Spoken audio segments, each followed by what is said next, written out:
He thought my mother's last breath was his signal to erase me. He didn't know that while he counted the days for her to die, she was counting legalized signatures. 3 days after the funeral, he gave me 48 hours to get out. Half an hour later, I opened an email with her $33 million surprise. He's about to lose everything in front of 300 people. My name is Jordan Bryan. I'm 34 years old. I'm sitting in my car right now, a few blocks away from the house I grew up in, because I can't go back inside. I think he might be changing the locks already. My father. I had to turn this on. I have to tell someone. I have to document this before I lose my mind, or before he rewrites this part of history too.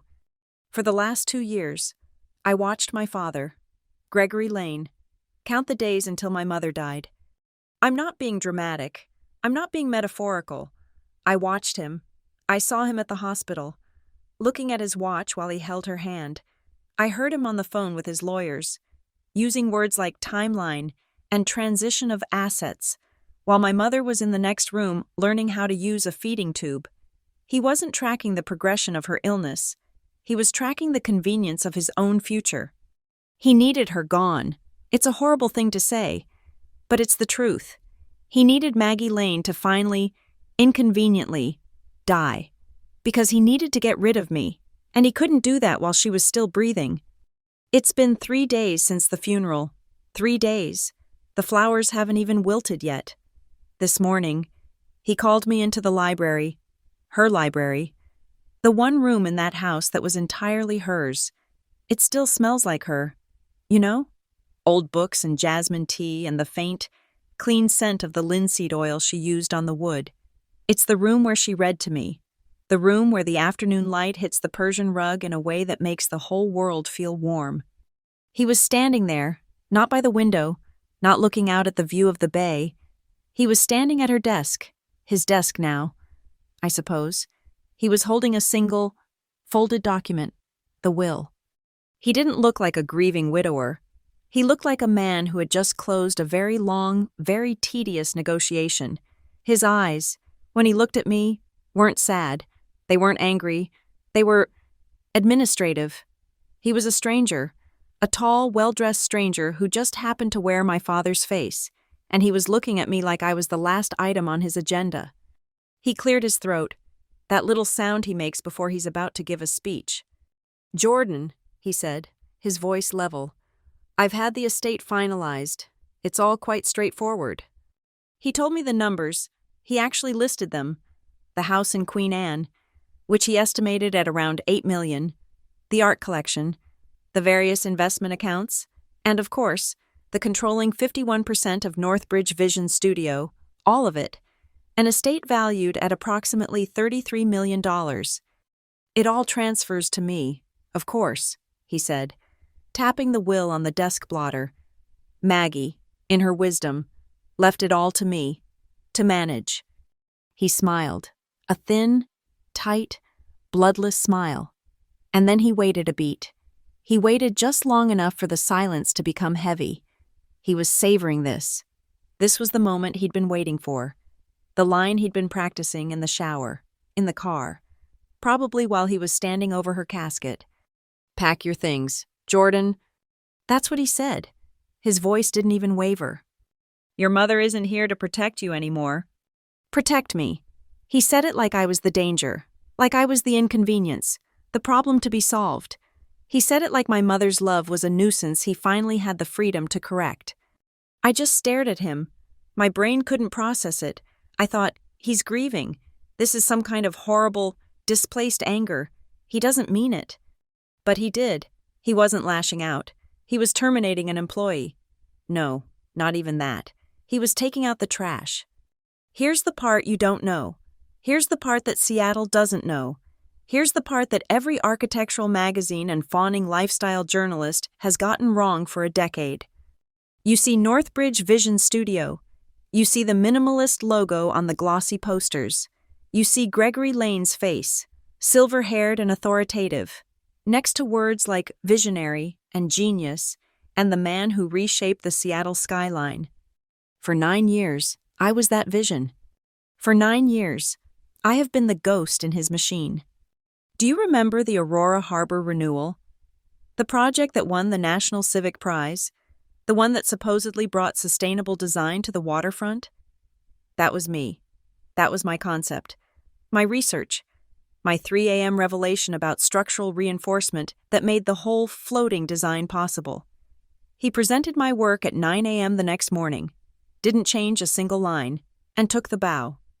The Coleman Center, that sweeping, cantilevered atrium that everyone said was impossibly graceful?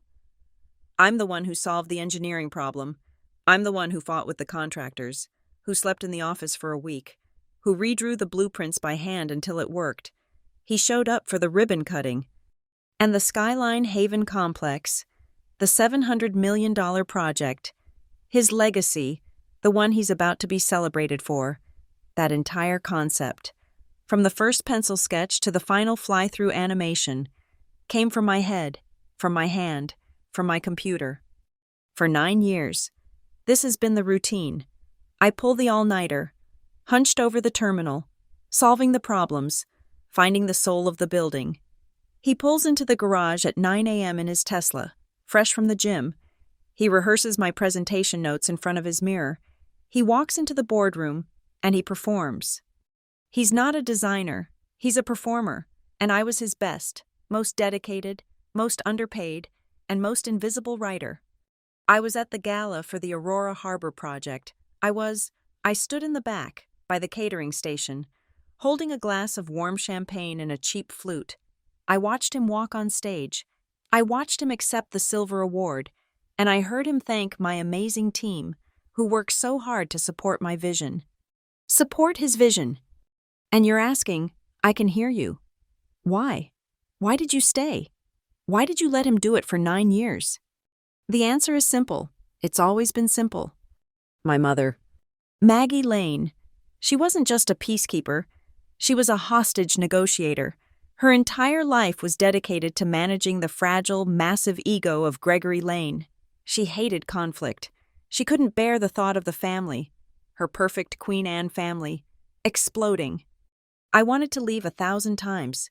I had offers from firms in New York, in Chicago, in London, firms that would have put my name on the door, but every time I'd get my resume ready, every time I'd draft the resignation letter, I'd come home.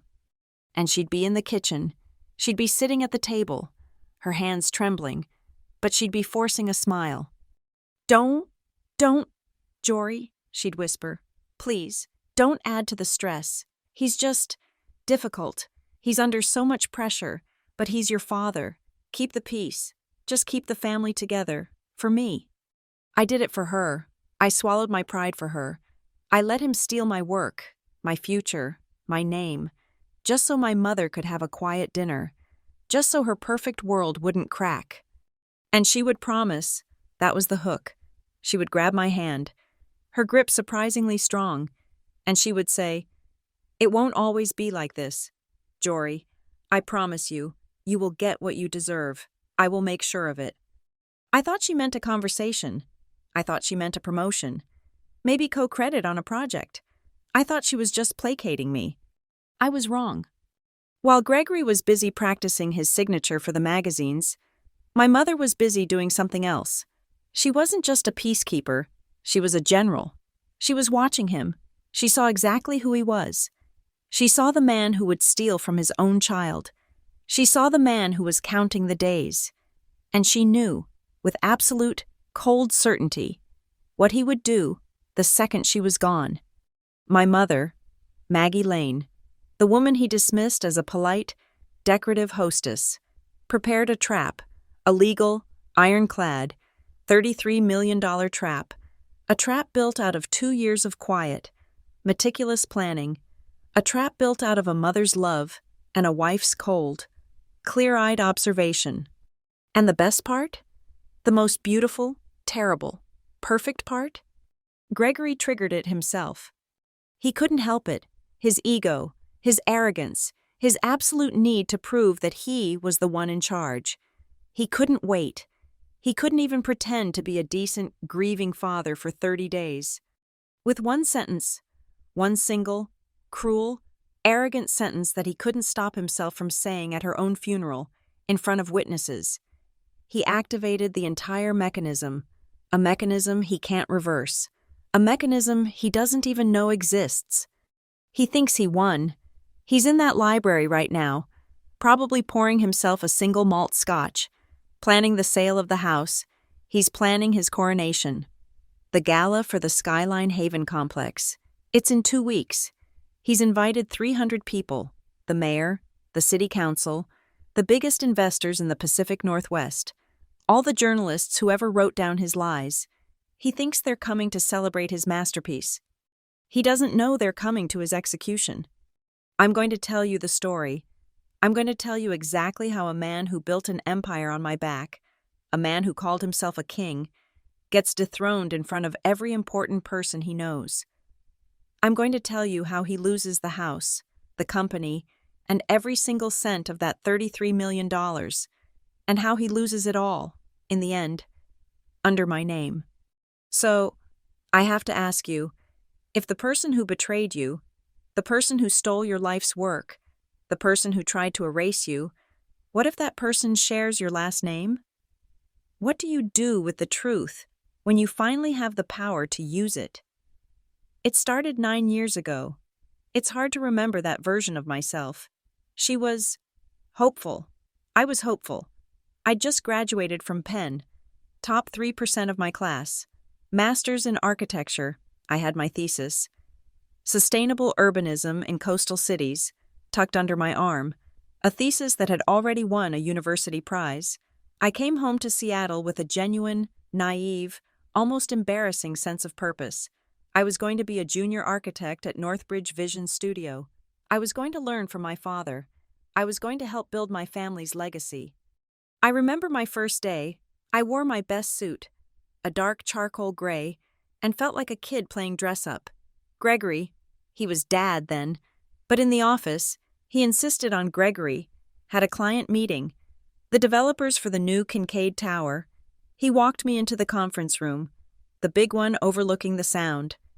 "And this," he said, gesturing to me with a proprietary sweep of his hand, "is my daughter, Jordan. She just finished school. She'll be helping out around here. You know, a sort of family intern, getting her feet wet." He smiled at the clients. Mr. and Mrs. Harrison. They smiled back, polite and indulgent, the kind of smile you give a child who brings you a drawing. A family intern. I had a master's degree.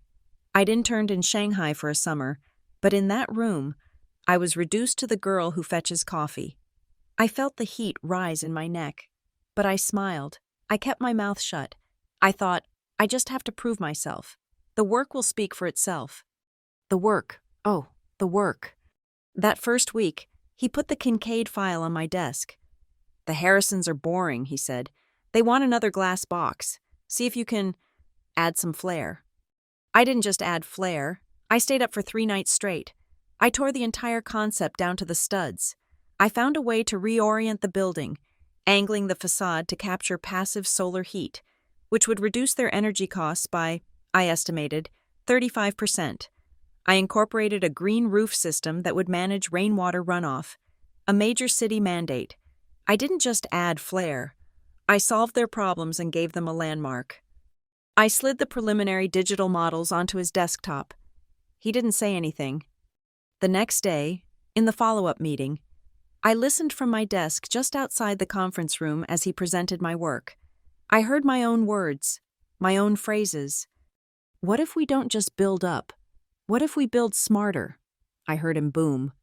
I had a breakthrough last night, a way to reorient the structure. Passive solar.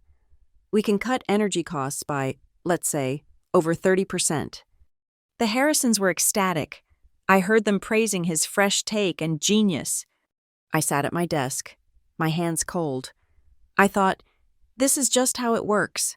I'm the junior, he's the principal, he gets the credit. My time will come. That was the first lie I told myself. It would not be the last.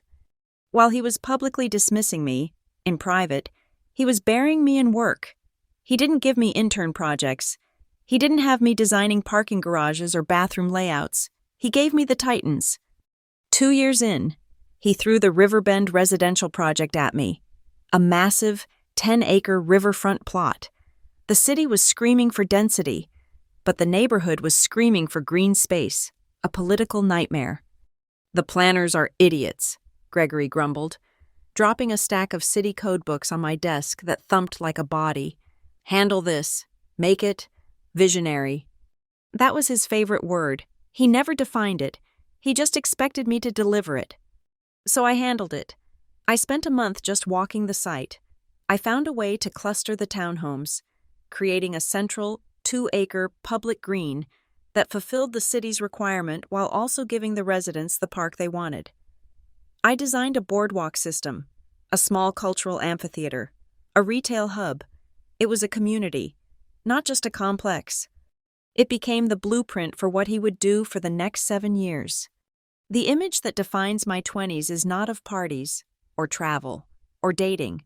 It's the reflection of my own face on a dark computer screen at 2:45 in the morning, the blue glow of the CAD software, the smell of cold, bitter coffee from the pot in the kitchenette, the silence of a downtown high-rise, broken only by the hum of the servers and the distant sound of a single, late-night bus.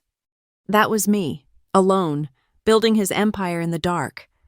And then, like clockwork, 8:15, sometimes 9 a.m., the chime of the elevator, the sound of his expensive Italian shoes on the terrazzo floor.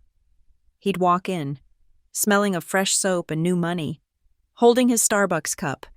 He'd go into his corner office, and for about 30 minutes, I'd hear his voice.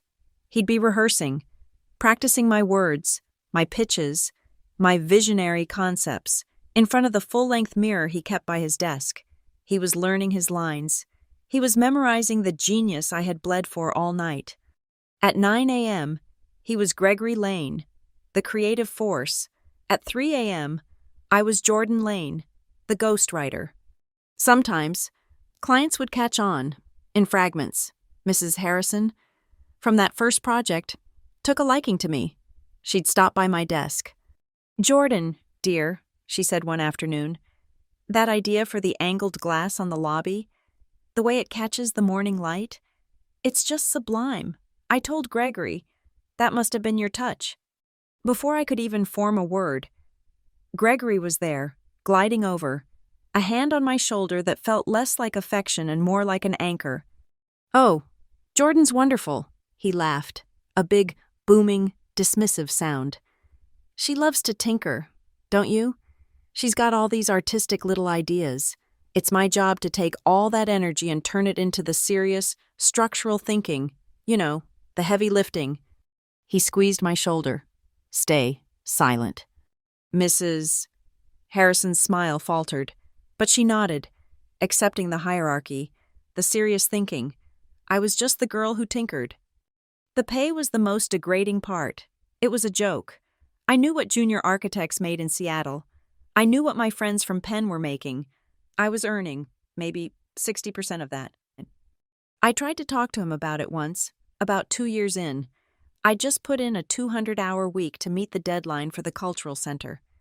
"Gregory," I said, catching him as he was leaving for a networking lunch at his golf club, "I need to talk to you about my compensation."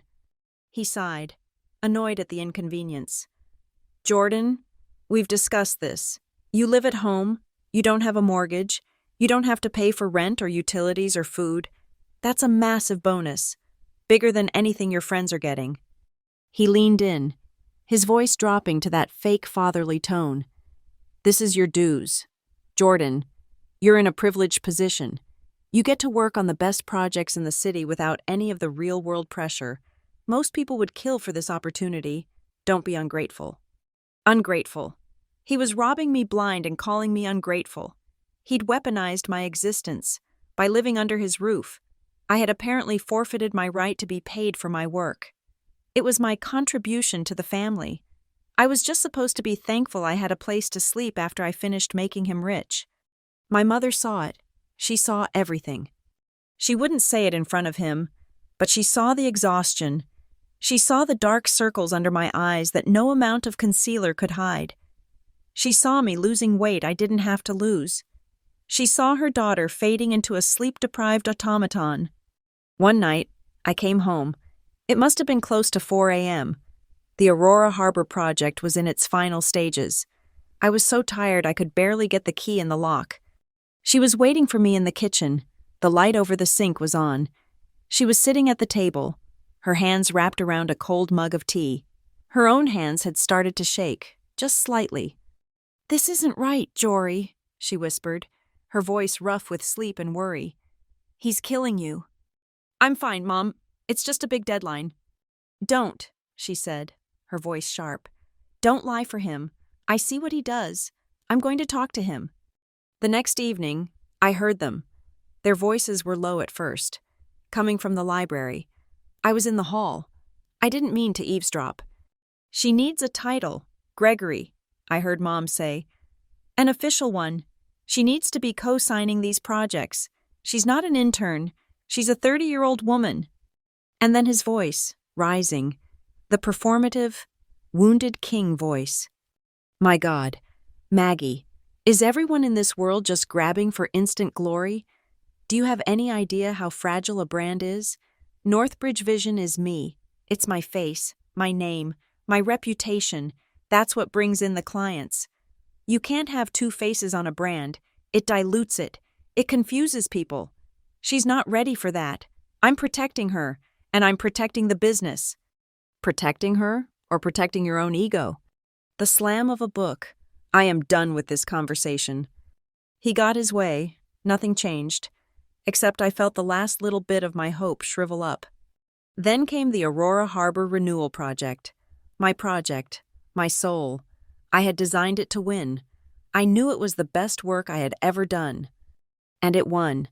The National Prize for Urban Innovation. The biggest award in the industry. My mother insisted we all go to the gala in New York. Gregory was, of course, the keynote speaker. I bought a dress. I thought, this is it. On stage. When he accepts the award, he has to thank me. He has to say my name. He can't possibly. He did. He possibly could. I sat at a table in the back, table 42, with some junior marketing staff and a few suppliers. I was listed on the program as accompanying staff, Northbridge Vision Studio. I watched him on stage, bathed in a warm, golden spotlight. He was beautiful, in a cruel way, confident, charming, powerful. He held the silver trophy up.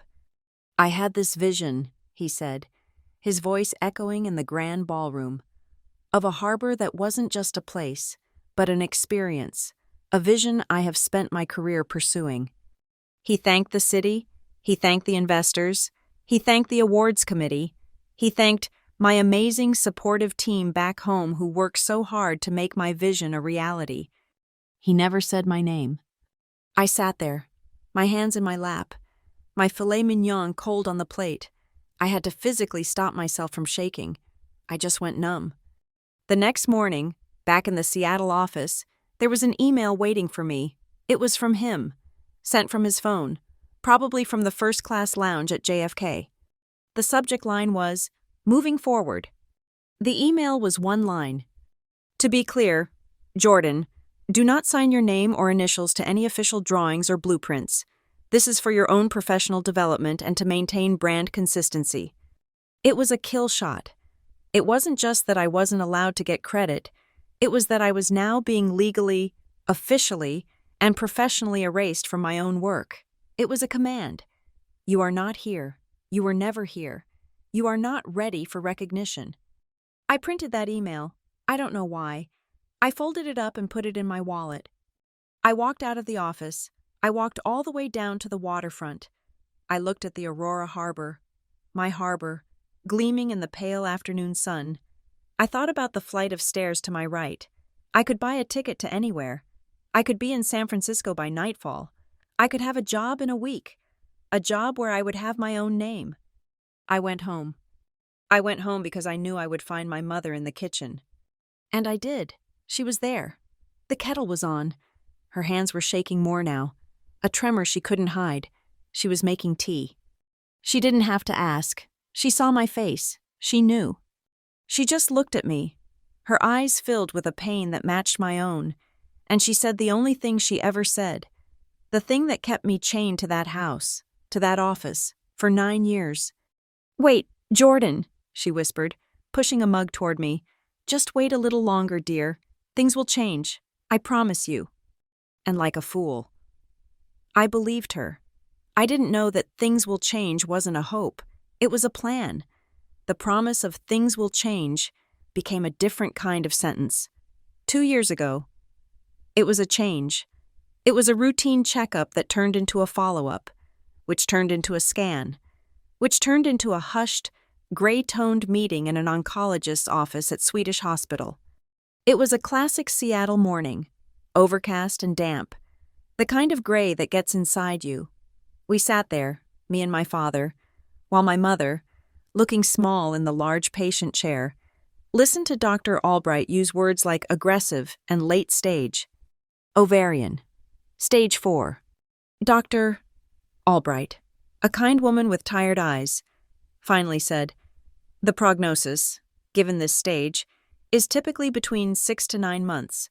We can start a very aggressive chemo regimen, which may extend that, but..." I felt the air leave my lungs. I reached for my mother's hand, which was already cold. 6 months. I was trying to do the math, to process the words, but they wouldn't form. All I could see was my mother's profile. So still, so quiet, just staring at a medical diagram on the wall. Then my father cleared his throat. "And this regimen," Gregory said, leaning forward. He wasn't looking at my mother. He was looking at the doctor as if she were a contractor who had just given him a high estimate. "What's the cost-benefit analysis on that? What's the schedule? I have a major project launch in the spring, and Maggie, she handles the foundation. It's very demanding." The doctor stared at him. I stared at him. Even my mother, in her fog, slowly turned her head. "Gregory," she whispered, her voice a dry rasp. "I'm just being practical, Maggie," he said, not unkindly, but with a chilling lack of emotion. "We need to know the logistics. How many days a week? What are the out-of-pocket costs? I need to know what we're dealing with." Dr. Albright stiffened. "We're dealing," she said, her voice dropping a few degrees, "with your wife's life." Of course, Gregory said, waving his hand impatiently. Just then, his phone buzzed on his belt. He glanced down. "Excuse me," he said, standing up. "I have to take this. It's the city planner." He stepped out of the room, out into the hallway. I could hear his voice, his public voice, booming and confident, already switching gears.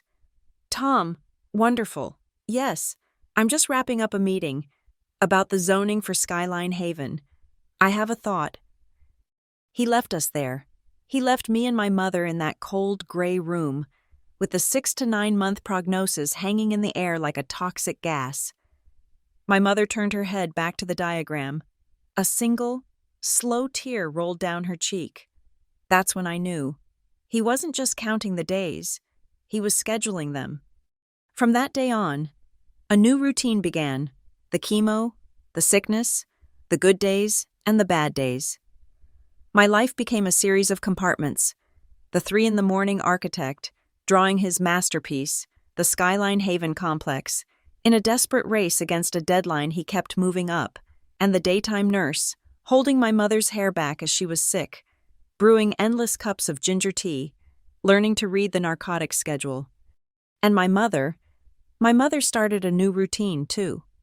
It began about a month after her diagnosis. Every Wednesday, 10 a.m., on the dot, a car service would pick her up. She told me she was going to a new support group, but one day, I saw the destination on the driver's app when I helped her to the car. It wasn't the hospital. It was a downtown address, a glass office building near the county courthouse. "Mom, I thought the group was at Swedish." She looked frail, her favorite cashmere wrap hanging loosely on her bird-like shoulders, but her eyes were sharp.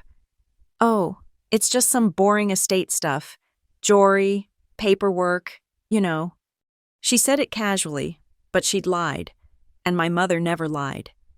When I looked up the address later, it was a law firm, Ross and Alder Legal Group, I saw the name Daniel Ross on the directory. I didn't think much of it, other than to assume she was, rightly, getting her affairs in order. While she was tending to her boring estate stuff, Gregory was tending to his. He was becoming more brazen. As my mother's body weakened, his greed seemed to swell. He needed the Skyline Haven project, the $700 million crown jewel, to be his, completely. He'd stopped even pretending to review my work. I'd be up until dawn, solving the complex weight distribution problem for the main tower. I'd email him the final KD files at 4:15 a.m. At 9:05 a.m., I would see the notification. Gregory Lane has forwarded your email to the Seattle City Planning Office. He wouldn't even change the file name. He'd just hit forward, sign his name, and take the credit. He was in a hurry. He was building his legacy, and he was doing it on the skeletal framework of my all-nighters, all while his wife was dying in the next room. The real discovery came on a bad day. Mom was in bed, weak from chemo, but clear-headed. She was frustrated. She asked me to find her household file box from the library, the one with all the insurance policies and warranties. "I just want to look at something," she said, her voice thin.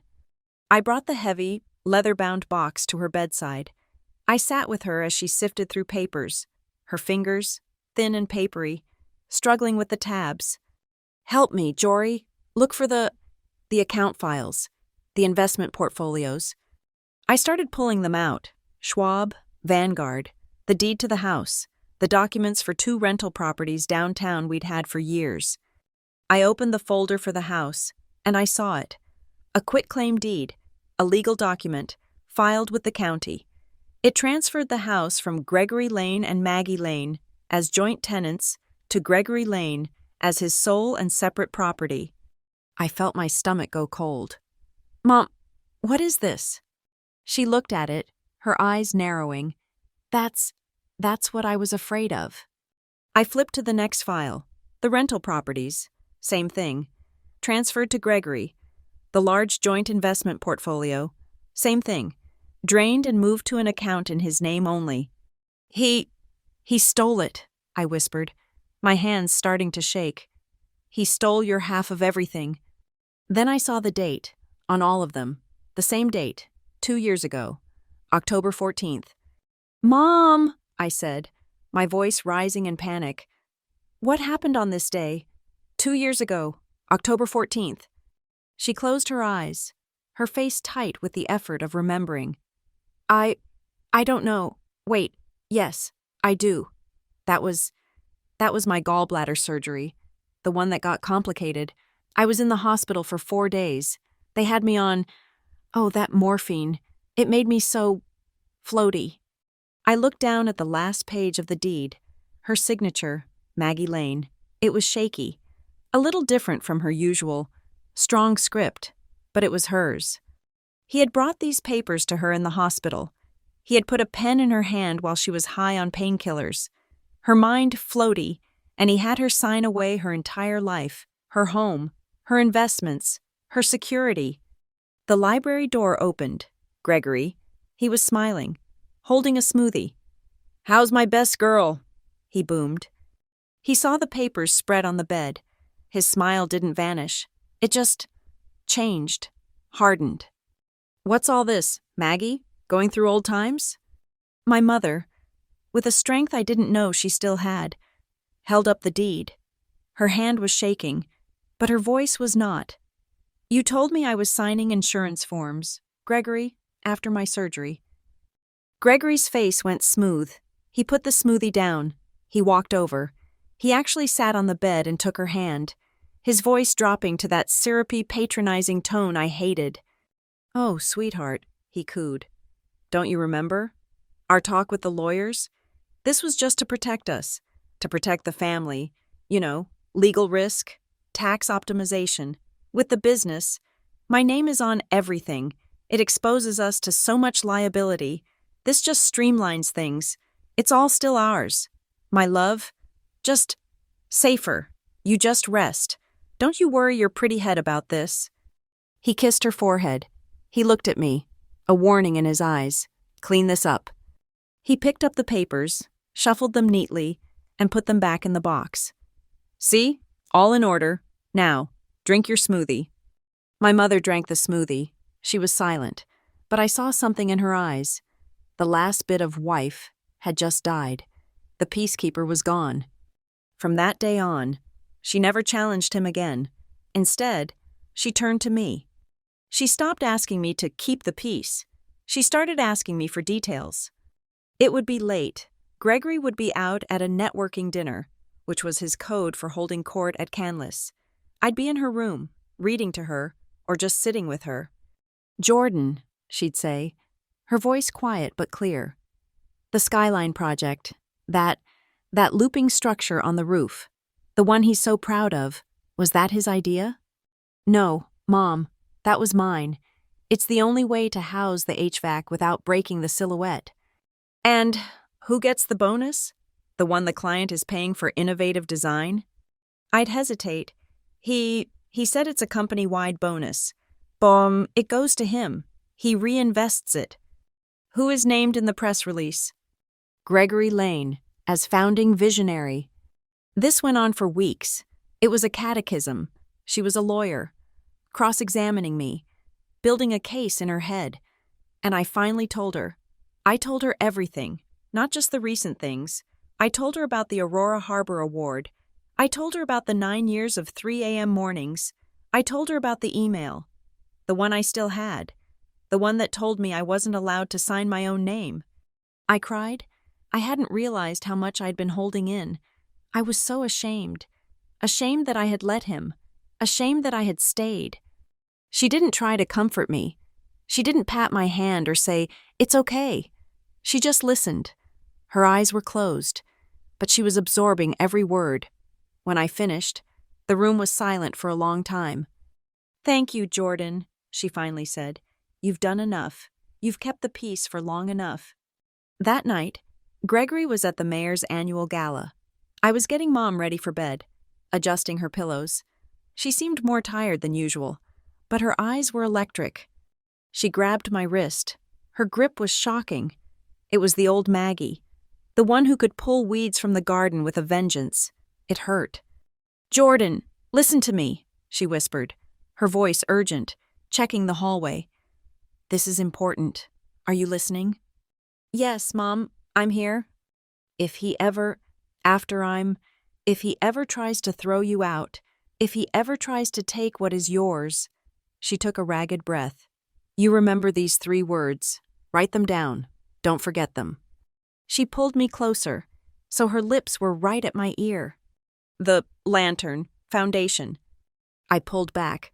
"The what, Mom? What is that? A charity?" "Don't ask. Just remember." Her grip loosened, and she fell back against the pillows, her eyes closing, the effort having exhausted her. "The Lantern Foundation. Promise me you'll remember." I promise, Mom." I went to my room. I was shaking. I thought she was confused. I thought it was the painkillers, the oxy, making her paranoid, making her invent secret societies. It sounded like something from a spy novel. But I did what I promised. I pulled out my phone, I opened a new note, and I typed the 3 words, "The Lantern Foundation." I looked at them on the screen. They meant nothing to me. I chalked it up to the tragic, heartbreaking confusion of a dying mind. I had no idea I had just typed the password. I had no idea my mother had just handed me the key to the entire kingdom. She died at 4:12 in the morning. It was a Tuesday. The hospice care nurse had left, and it was just us.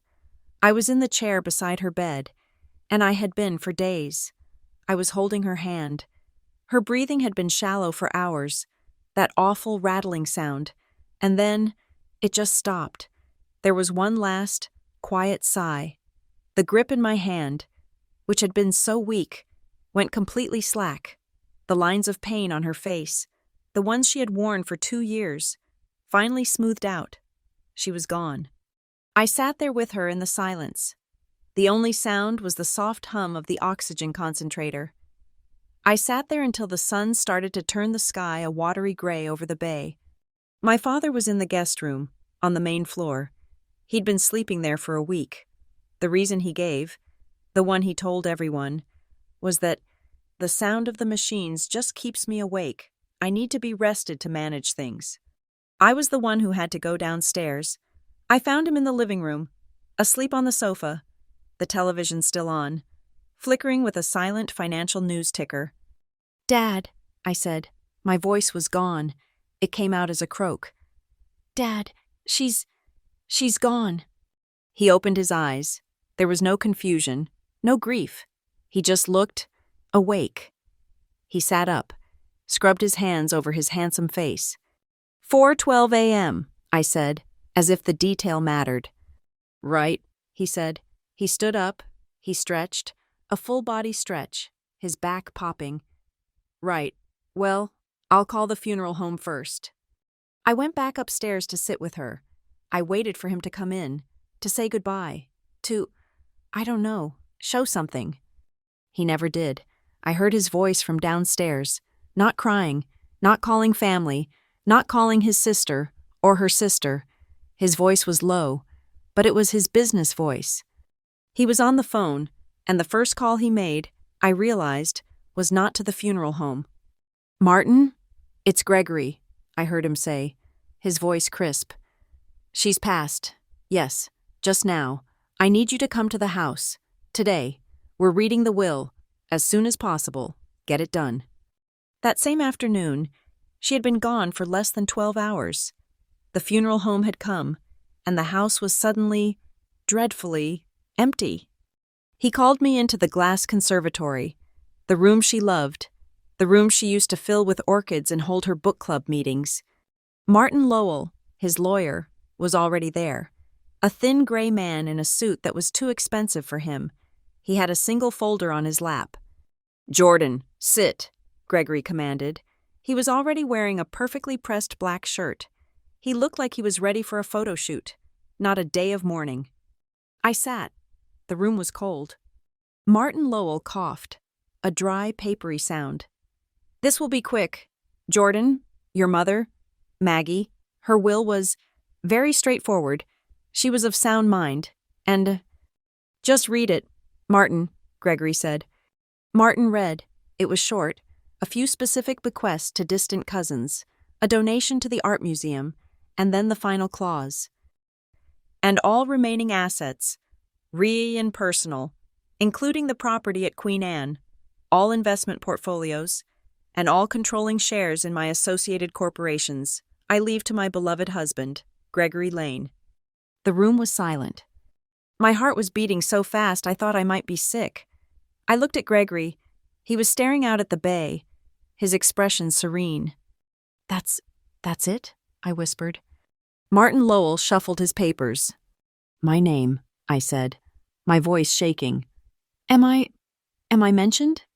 Martin Lowell did not look at me. He shot a quick, nervous glance at Gregory. It was all the answer I needed. "Martin?" I pressed. Gregory sighed, as if I were a difficult child. He turned, and he gave me that look, the one of profound theatrical disappointment. "Your mother," Martin said, reading from a different note, "expressed her full faith and trust that I, as her husband, would naturally provide for and take care of our daughter, which, of course, I will." He said it. He said our daughter. "Your mother trusted me, Jordan, to make the right decisions for the family, for the estate." He walked over to me. He put his hand on my shoulder.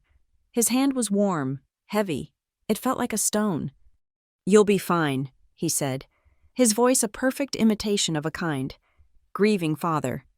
"You will be perfectly fine."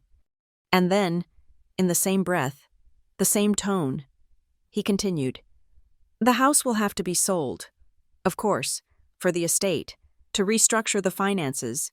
It's too much, all of this." I just stared. "Sold? She just died. This is her house." "It's my house, Jordan, legally, and I need a clean break. We both do." He squeezed my shoulder, a gesture of finality. "I've made arrangements. You have 72 hours. Pack your things, just the essentials. The rest can go into storage. We'll deal with it later. It's better this way. Cleaner. 72 hours. My mother was gone for half a day, and I was being evicted by my own father. The funeral was 3 days later. It was a production. Of course it was. He was Gregory Lane. He didn't just grieve, he curated. It was held at St. James Cathedral, the old, grand, imposing one. The flowers must have cost $100,000. White lilies, white orchids, white roses, spilling out of the chancel, suffocating the air with a sweet, cloying perfume. The pews were packed, full, 300, maybe 400 people. But they weren't our family. They were his family. The mayor was there, 3 city council members, the heads of the 2 largest development funds in the Pacific Northwest, Patricia Holt, the chairwoman of the board at Northbridge, the entire arts committee, who my mother had fundraised for, every major architect, every rival, every journalist from the design magazines. They were all there, not to mourn Maggie Lane, but to be seen mourning with Gregory Lane. I sat in the front row, numb. I was a prop, the grieving daughter. And then he got up to give the eulogy. He walked to the lectern. He was magnificent. He looked heartbroken, in the most dignified, beautiful way. He wore a bespoke, dark charcoal suit. His silver hair was perfect. He looked like a visionary. He started, his voice thick with practiced emotion. He spoke of my mother, but the woman he described, I didn't recognize her. Maggie, he said, his voice echoing in the vaulted ceiling, was the definition of grace. She was my rock, my support, the ideal partner. She never complained. She never, not once, questioned my decisions, or the vision I had for us, for this city. He was painting a portrait of a servant, a lovely, smiling, silent servant. She was the perfect hostess, the perfect mother, the perfect wife, the quiet, steady hand that allowed me, he paused, pressing his fingertips to his eyes, to build the world I dreamed of. She was the ultimate, behind-the-scenes woman, and I will miss her, more than words can ever say. He was eulogizing himself. He was, in front of 400 people, taking credit for her, too. He was absorbing her into his brand, even in death. The reception was at the house I had to be out of in less than 48 hours. It was awful. The rooms were packed with people in dark suits, drinking his expensive scotch, eating tiny, perfect hors d'oeuvres from a catering company. They would come up to me, these strangers, press my hand, say, "I'm so sorry," their eyes sliding right past me, already looking for Gregory, the star of the show. And then, he did it. The murmur of the crowd was loud. He was standing near the fireplace in the great room. He took a spoon, and he tapped it. Ting, ting, ting, against his crystal glass. The room fell silent. Everyone turned. He was in his element. He had his audience. "Thank you," he said, his voice somber, but strong. "Thank you all for being here, for supporting me, and for honoring Maggie." He held up his glass. "I just have a few brief announcements, as life, tragically, must go on." I felt my blood run cold. "First," he said, "as many of you know, my daughter, Jordan, has been working with me at Northbridge for some time." He smiled at me, a terrible, bright, public smile. I was across the room. I felt every eye land on me. "I'm so proud to announce," he said, "that she is finally ready to stand on her own. She will be leaving Northbridge Vision Studio, effective immediately, to pursue her own path, for her own professional growth. I wish her well." He fired me, in front of the mayor, in front of Patricia Holt, in front of every important person in Seattle. He fired me at my mother's funeral. The silence in the room was no longer respectful. It was stunned. I could see people, Mrs. Harrison, some of my mother's friends, looking at me, then at him, their faces frozen in disbelief. He wasn't done. "And secondly," he said, his voice full of brave, false sorrow, This house, this beautiful home, is too full of memories. It will be put on the market next week, as part of a financial restructuring of the estate. He looked right at me. He was telling me, in front of everyone, that my eviction was final.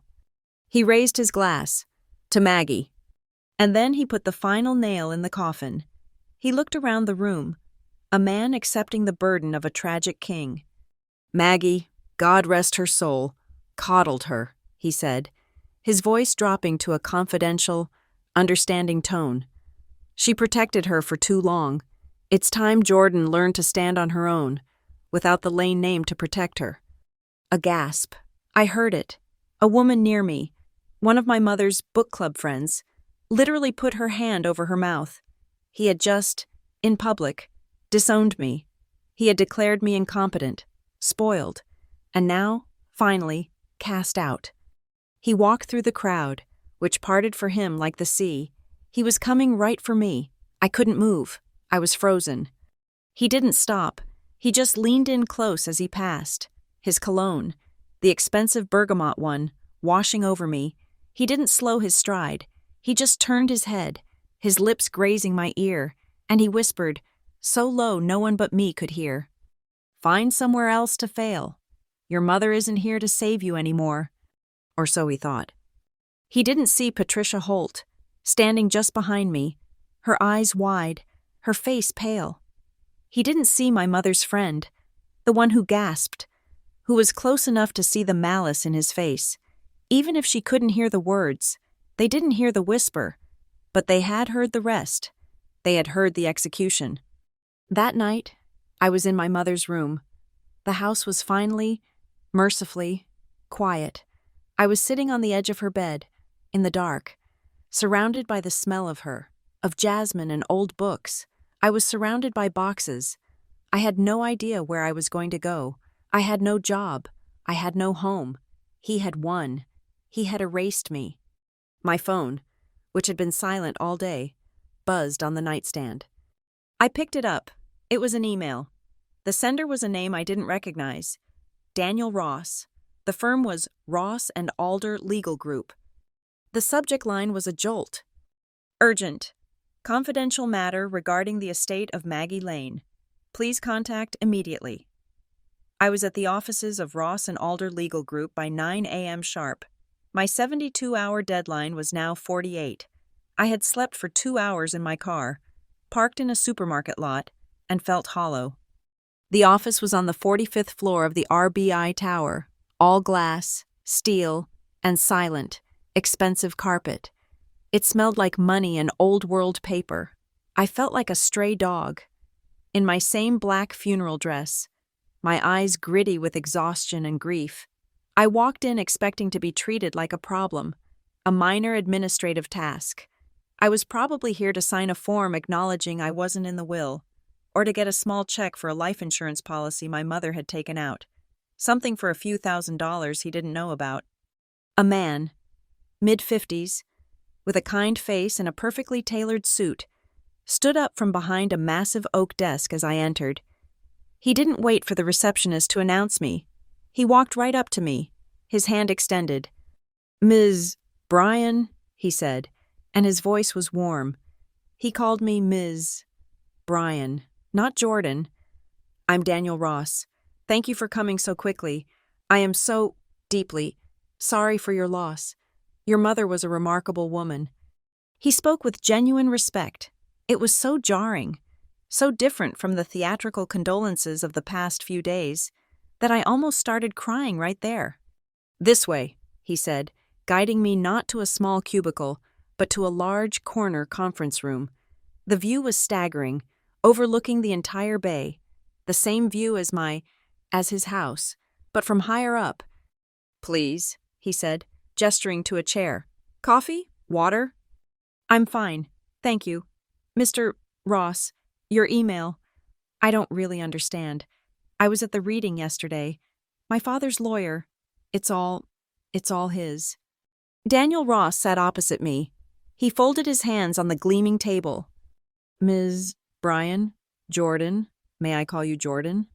I nodded, numb. "Jordan. What you sat through yesterday was a charade, a necessary one, I'm afraid. But it was not the whole story. What your father's lawyer read was, indeed, your mother's primary will. It's valid.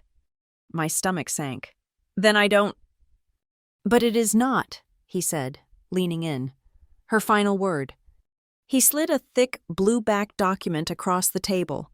It was heavy, bound, and had a red stamp on the cover from the King County Superior Court. This, he said, is a legal codicil, a supplementary addition to the will, filed independently with the court 6 months ago. Your father and his lawyer, Mr. Lowell, have never seen this. Your mother, in her wisdom, made me the sole executor of this document, to be revealed only after her death, and only to you. My hands were shaking. I opened the cover. My name was on the first line. I don't understand, I whispered. Your mother was a brilliant woman, Jordan, not just kind, brilliant. She spent the last 2 years, ever since he had her sign those papers in the hospital. She spent every Wednesday morning, right here in this room, building a fortress. He pointed to a name on the page. Do you know this name? I read it aloud. The Lantern Foundation. The words, the 3 words she had whispered to me, the words I thought were a painkiller-induced fantasy. It's real, I said, breathless. Very real, Ross said, a small, grim smile on his face. It's a charitable trust. Your mother founded it 2 years ago. On the surface, it's a foundation to support women in architecture and design, but its legal structure, that's the masterpiece. It is structured as a trust that is legally permitted to own and operate for-profit corporations, as long as a specified percentage of the profits are directed to its charitable mission. He turned the page. He pointed to a single paragraph. And here is the weapon. Please read this. I read. The legal language was dense, but the intent was crystal clear. It was a provision, a cruelty and disinheritance clause. It stated that if, within 30 days of her passing, her husband, Gregory Lane, was found to have committed any act of public cruelty, humiliation, abandonment, or effective disinheritance against her daughter, Jordan Bryan, the primary will read by Martin Lowell would be rendered void. What? I said. He can do that? He can't, but she could, Ross said. And if that clause was triggered, well, it states that the entirety of the assets bequeathed to Gregory Lane, the whole $33 million, would be immediately redirected. They would not go to him. They would be transferred, in full, to the Lantern Foundation. He paused, letting it sink in. And, on the next page, you will see she named you, Jordan Bryan, as the sole, lifetime chairwoman of the Lantern Foundation, with full and indisputable control over its assets and operations. I couldn't breathe. My vision was swimming. But how? How do we prove it? It's his word against mine. He'll deny it. Daniel Ross reached into his briefcase. He pulled out a small digital audio recorder. We don't have to, he said.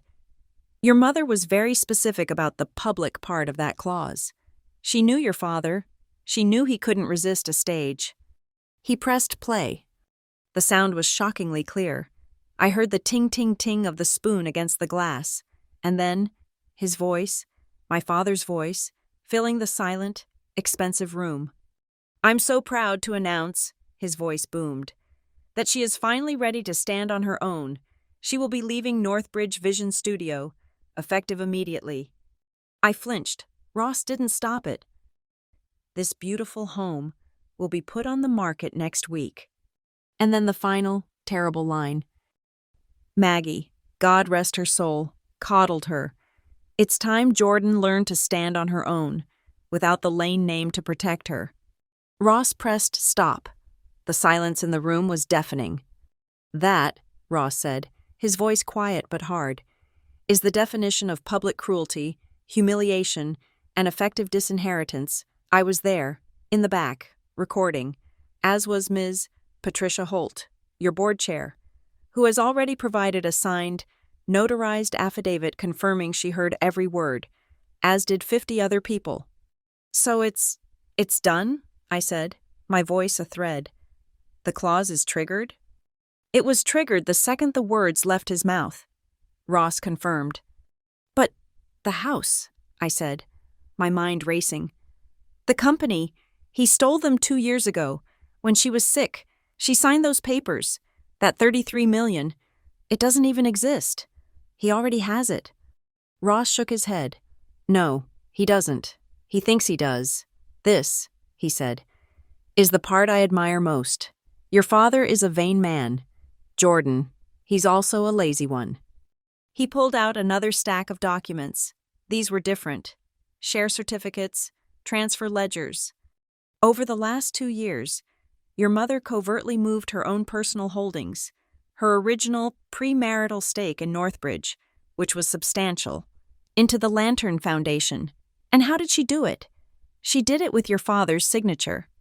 What? He was so busy streamlining his assets, so pleased with himself for protecting the estate. He would sign anything our firm put in front of him, as long as Martin Lowell told him it was for tax optimization. He didn't read. Jordan, he never read the fine print. He thought he was consolidating his power, signing papers to move her assets into his name, but he was actually, unknowingly, authorizing the transfer of her controlling shares into the foundation. He was signing his own death warrant, one Wednesday at a time. I was speechless. She had played him, for 2 solid years. There's one more thing, Ross said, his expression softening. She prepared this for you and for the board. If it became necessary, she wanted you to see her, to hear her. He turned a large monitor on the wall. It flickered to life. And she was there. My mother, she was in her hospital bed, the beige and blue one. She was wearing the cashmere wrap I gave her, the pale yellow one. She was thin. She was so thin. The lines of pain were there, but her eyes were on fire. They were clear, and they were furious, and they were looking right at me. My name is Maggie Lane, she said, her voice weak, but her words precise, like steel. This is my final legal testimony. I am of sound mind, and I am not under the influence of any medication that would impair my judgment. She took a sip of water. For 9 years, she continued, I have witnessed my husband, Gregory Lane, systematically exploit and steal the intellectual property of my daughter, Jordan Bryan. She said my name, my real name. The Aurora Harbor Renewal Project, the Coleman Center. And now, her voice cracked, just once, with rage. The Skyline Haven Complex, all of them, they are not his. They were designed, from first sketch to final blueprint, by Jordan. He has presented her work as his own, denied her credit, denied her compensation, and professionally erased her. This is not just a family matter. This is theft. She looked directly into the camera. She was looking at me. Jordan, she said, and my heart stopped. This is your work. This is your name. Do not let him take one more thing from you. What I have done, what you are about to find out, it isn't revenge. It is restitution. It is what you earned. I just held it for you. I love you. Do not be afraid. The screen went black. I was sobbing, my head in my hands, a soundless, racking grief that was equal parts pain and a terrible, soaring, brilliant gratitude. Ross let me cry for a full minute. Then he spoke, his voice gentle. Jordan. I looked up. He had turned the monitor back on, but this time it was a different image. It was a flowchart, a corporate ownership diagram. This is the current structure of Northbridge Vision Studio, he said. As of this morning, through your mother's 2-year campaign, the Lantern Foundation, your foundation, already controls 44% of the voting shares and associated assets. He pointed to a large red box that represented Gregory's supposed holdings. And this, he said, this $33 million he thinks he just inherited? That was the bait.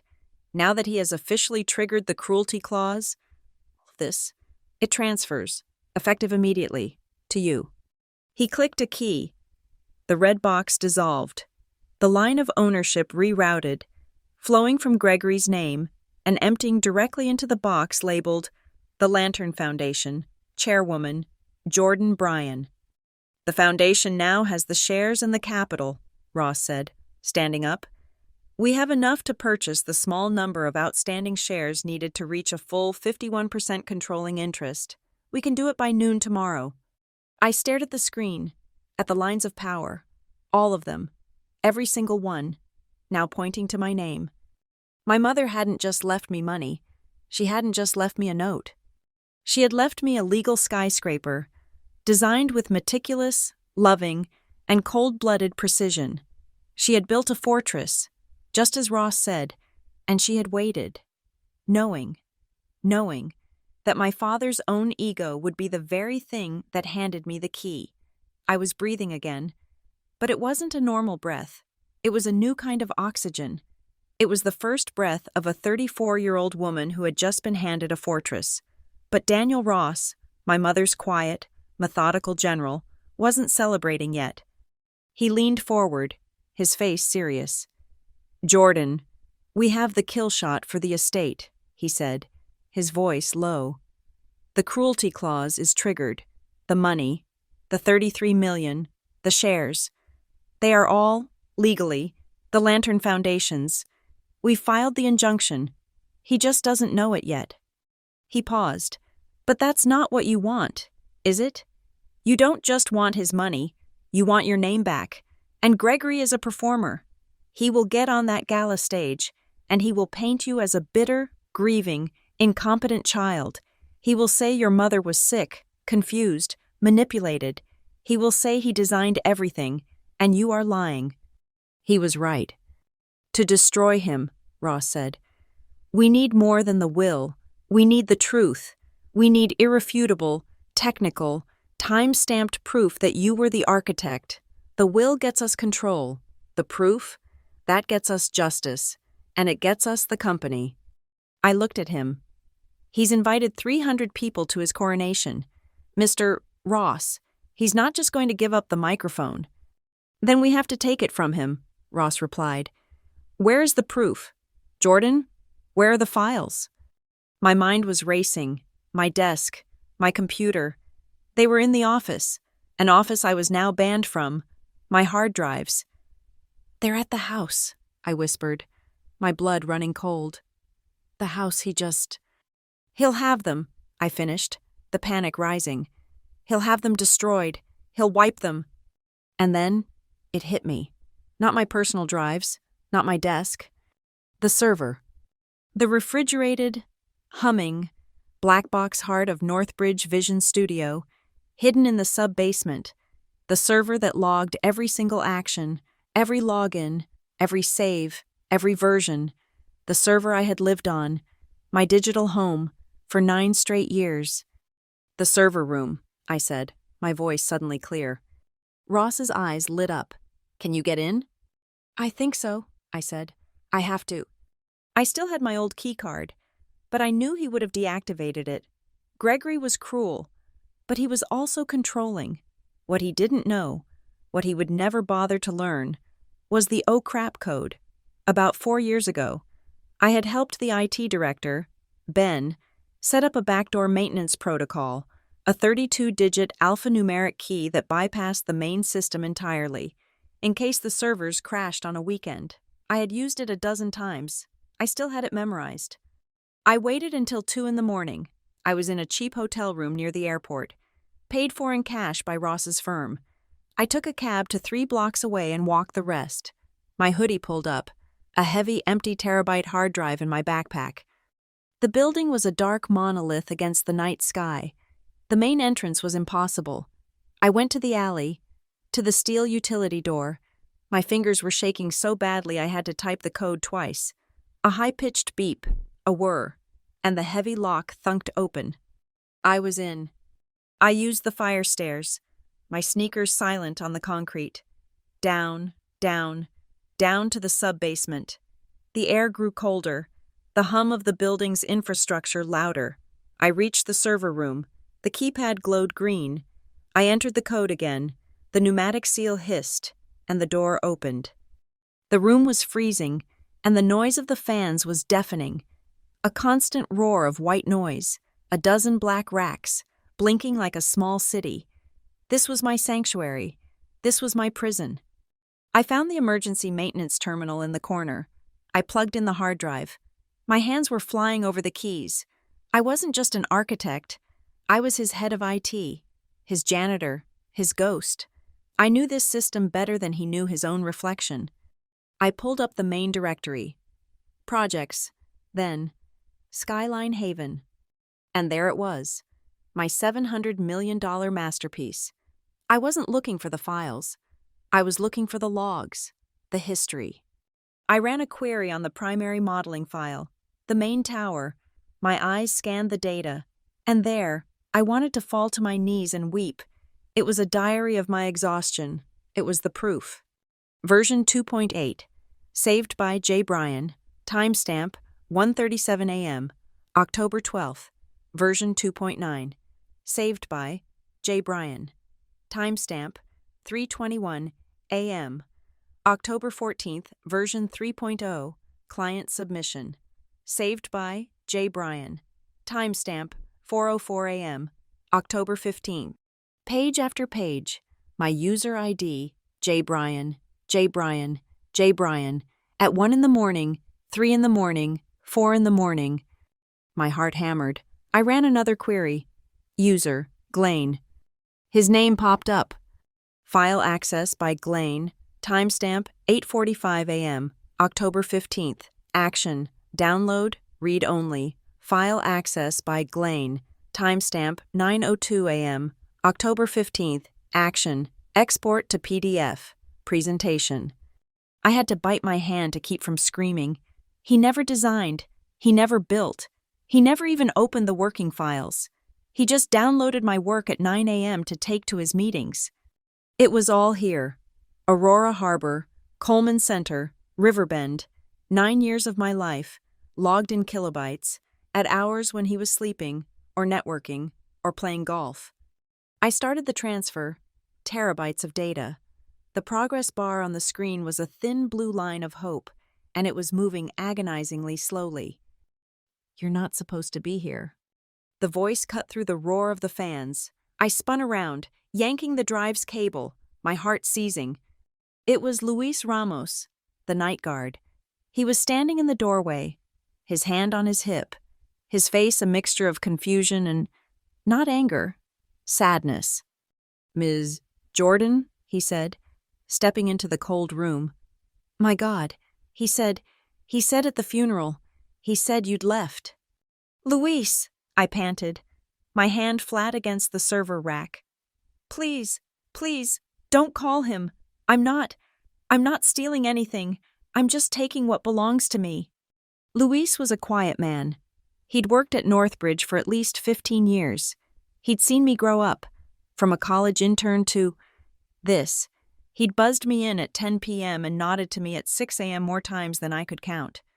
He looked at my face, then at the terminal, at the files being copied.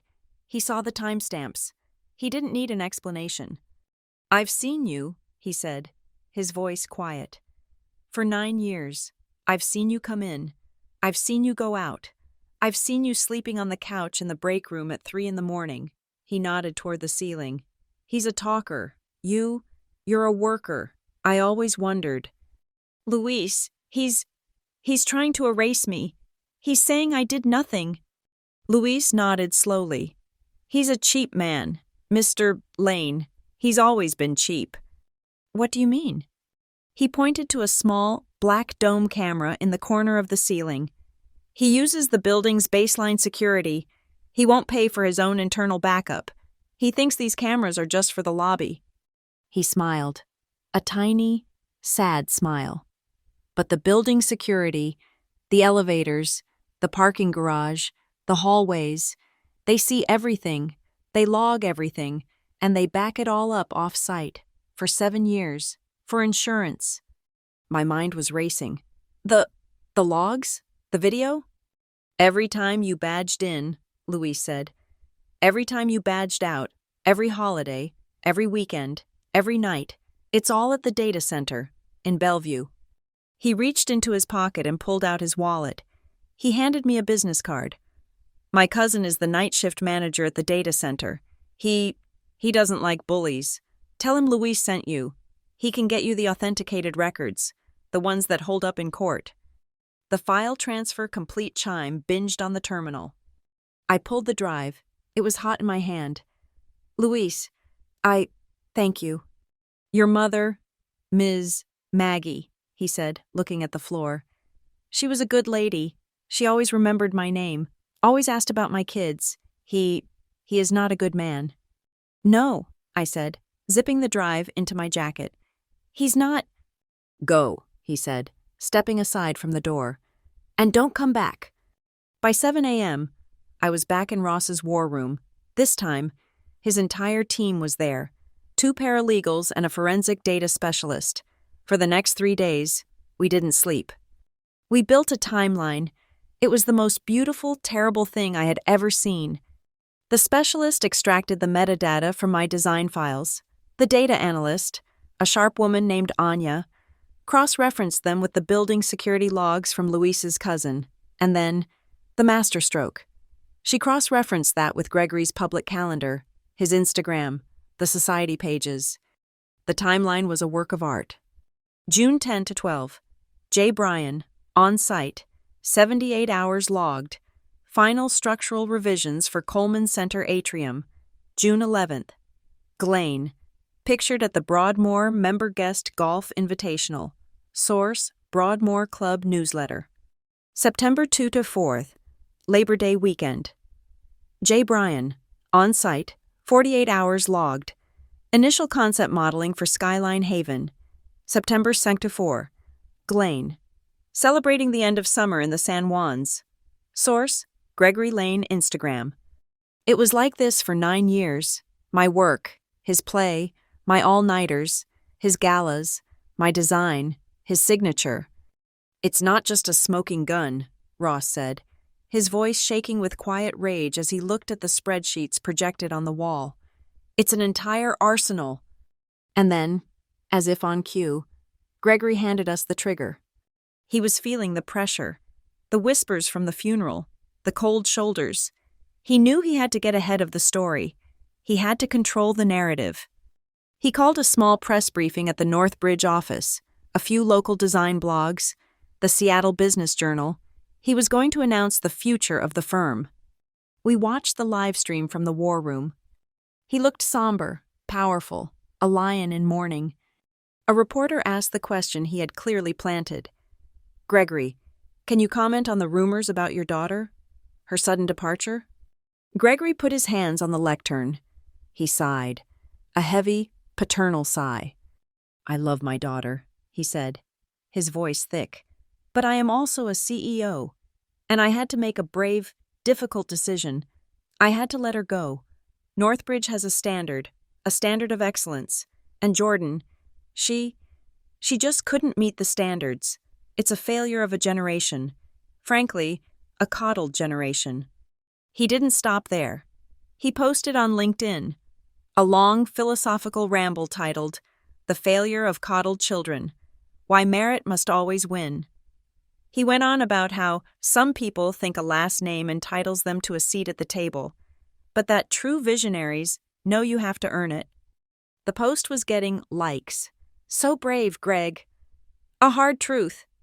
I was vibrating with rage. He's slandering me. He's calling me a failure. Daniel Ross was smiling. He was beaming. He clicked print. Yes, he is, Ross said, his voice cheerful. In public, on a time-stamped, public platform, he is defaming the character and professional competency of the one person who designed his entire company. He's not just cruel. Jordan, he's stupid. He just handed us libel, slander, and the perfect motive for our lawsuit. He is digging, and we are just going to let him. The gala was not just a party. It was a strategic, multi-million-dollar declaration of war, and Gregory Lane was the only one who didn't know he was about to lose it. It was called the Skyline Gala, A New Vision for Seattle. It was held at the Four Seasons, in the main ballroom, a cavernous space of glass and steel that overlooked the glittering expanse of Elliott Bay. The city, along with the primary investors, a massive $700 million real estate investment trust from New York, had spared no expense. This was not a project launch. It was a coronation. I had seen the marketing materials. They were everywhere. Thick, cream-colored invitations had gone out to 300 of the city's elite. Billboards downtown showed a digital rendering of the tower, my tower, piercing the sunset, and the website. The website was a shrine to him. A 10-minute documentary showed Gregory walking the site, Gregory sketching in a moleskin, Gregory pointing, heroically, at a blueprint. The event poster was the final insult. It was a photo of him, in his signature dark turtleneck, arms crossed, staring confidently into the middle distance. Behind him, a perfect glowing model of Skyline Haven. The text was simple, stark, and brutal. Gregory Lane, founding visionary of Northbridge Vision Studio. My name was not just omitted, it was erased. I had never existed. This is the battlefield, Jordan. Daniel Ross was standing in the cramped beige room of the budget hotel we were using as a war room. He had a copy of the guest list. He wasn't admiring the names. He was assessing the witnesses. He's not just launching a building, Ross continued, his voice calm and precise. He's convening a tribunal, the mayor, the entire city planning committee, the board of directors, the press, every major investor who has a dollar in that project. He has gathered every person he needs to impress, and every person we need to convince, and locked them in a single room. He's done our work for us. While Gregory was, I imagined, selecting a bow tie and rehearsing his speech, Ross was in court, at 8:45 that morning. A judge, moved by the video of my mother and the stack of evidence, signed the emergency order. It was a beautiful, lethal document. First, it placed an immediate temporary injunction on all assets pertaining to the estate of Maggie Lane. That $33 million, the money Gregory thought was his, was now frozen, pending the formal challenge from the codicil. He couldn't sell the house. He couldn't move the money. Second, and far more critical, the order legally recognized the Lantern Foundation as a substantial party of interest in the operations of Northbridge Vision Studio and specifically in the intellectual property rights of the Skyline Haven complex. They won't let us in. Daniel, I said, pacing the thin carpet, my hands cold.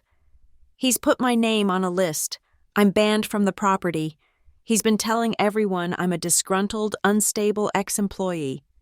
We're not asking for permission, Ross said, tapping the court order. We're delivering a mandate. He had already served the hotel's general counsel and the third-party audiovisual company running the event. The order was clear. If an officer of the court, namely Daniel Ross, representing the Lantern Foundation, deemed it necessary to intervene to prevent irreparable harm to the Foundation's assets, the hotel and the AV team were legally compelled to provide him with all necessary technical and logistical support. They had to give him the microphone. That night, I did not walk up the grand carpeted staircase. I did not check my coat with the smiling attendants. I did not take a flute of champagne from a passing silver tray. At 7:30 p.m., I entered the Four Seasons Hotel through the loading dock. The air was hot, thick, and smelled of scallops and industrial dish soap. We walked past towers of rattling plates and sweating line cooks. I was wearing a simple dark blue sheath dress, the best thing I'd been able to buy at a department store with the cash Ross had given me. I felt like a ghost, an infiltrator in my own life. I was not alone. Beside me was Daniel Ross, his face calm, carrying a slim leather briefcase, and behind us, a quiet, broad-shouldered man in a dark suit, who was not a lawyer. He was a deputy from the King County Sheriff's Office, off-duty but retained for service, with a copy of the order in his breast pocket. He was there to ensure the document was respected. He was our legal, physical proof that this was not a request. We moved through a maze of gray service corridors until we reached a set of padded double doors at the back of the ballroom. Ross put his hand on the door, pushing it open a single, silent inch. He peeked inside. Not yet. He's working the room. We wait for the presentation to start. I pushed in beside him, my heart a cold, heavy stone in my chest. I looked through the crack. The room was stunning. It was a sea of glittering gowns, black tie tuxedos, and the flash of expensive jewelry. The lighting was a deep, theatrical blue. Waiters, moving in perfect synchronization, refilled endless glasses. In the very center of the room, on a raised, velvet-draped platform, was the 6-foot-tall, internally lit architectural model. My model. The one I had spent 3 months building by hand. And there he was. He was the sun, and everyone else was a planet. My father, he was wearing a bespoke tuxedo, the velvet lapels a rich, deep black. He looked magnificent. He was laughing, a hand on the shoulder of the mayor. He was shaking hands with the CEO of the New York REIT. He was posing for a photographer from a design magazine, his head tilted back, a picture of confident, visionary power. He looked, as my mother used to say, like a king in his court. At 8:15, the lights dimmed. A hush fell over the crowd. A warm, single spotlight hit the brushed steel lectern on the stage. Gregory Lane walked onto the stage to a wave of thunderous applause. He held up his hands, basking in it. Thank you, my friends. What a night, what a journey. The massive screen behind him, 40 feet wide, flickered to life. My breath caught. I felt my knees go weak. It was a sketch, a pencil-on-parchment drawing of the tower's first concept, the distinctive sweeping curve. I drew it on a legal pad. I was sitting in a hard, plastic chair in the chemotherapy ward at Swedish Hospital. I was sitting next to my mother, holding her hand. While the poison dripped into her arm, I drew it in those 3 hours, to keep my hands from shaking. It started, Gregory said, his voice a low, emotional rumble. As all great things do, with a simple, quiet idea, a vision, a late night, alone with my sketchbook, and a dream of what this city could be. He was using my memory. He was stealing my grief. He clicked to the next slide, a digital render, my render, the one that took me 48 hours straight, the one I finished at 4 a.m. But a dream, he said, is not enough. It takes grit. It takes experience. He paused, and a look of profound, fatherly sadness crossed his face. This kind of pressure, it's not for everyone. It's a hard world. In this business, many young, eager people come along. They think a few mood boards on a computer, a few artistic ideas, make them an architect. The room was silent. I could feel the heat on my face. He was talking to me. He was, in front of the entire industry, branding me as a flighty, incompetent child. But he said, his voice swelling with new strength, I draw on 30 years of experience, 30 years of creativity. I knew this wasn't just about a building. It was about a legacy, a sustainable vision. He was using my words. He was using the exact phrases from my thesis, the one he had dismissed as academic nonsense. He was brilliant. He was charming. He was a liar. He paced the stage, his arms wide, painting a picture of his late nights, his breakthroughs, his genius, the investors in the front row. The men with the $700 million checkbook were nodding. They were rapt. They were sold. He was at his finale. He raised his arms, as if conducting an orchestra. And so, he boomed, his voice echoing, I am so incredibly, deeply proud to present to you, to my city, my masterpiece, the culmination of my life's work, the absolute pinnacle of my career.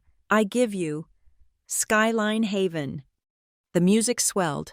The screen behind him exploded with the final, soaring animation. The applause began, a wave of sound starting from the front row. Now, Daniel Ross whispered at my side. He didn't shove the door, he just opened it, and he stepped out of the shadows. He didn't run. He didn't shout. He just walked. He walked calmly, purposefully, from the back of the room, straight down the center aisle. His hard-soled shoes made a steady, quiet click, click, click, on the polished ballroom floor. The applause in the back rows tapered off first, as people turned, confused, to see who was disrupting the moment. Who was this man in a simple suit, walking toward the stage with such authority? Gregory saw him. His triumphant smile wavered, replaced by a flash of annoyance. He thought it was a drunk guest, or a protester. Ross didn't stop at the stairs. He walked right up them. He stepped onto the stage, the court order held flat and steady in his right hand. He walked past the podium, past the flowers, and stopped directly beside Gregory Lane. The music stuttered and died. The last of the applause vanished. The room was in a state of absolute, shocked, pin-drop silence. 300 pairs of eyes. Gregory Lane, the founding visionary, stared at the uninvited man who had just joined him in his spotlight. Gregory's face cycled through annoyance, then confusion, then settled on theatrical, dismissive charm. He let out a short, barking laugh.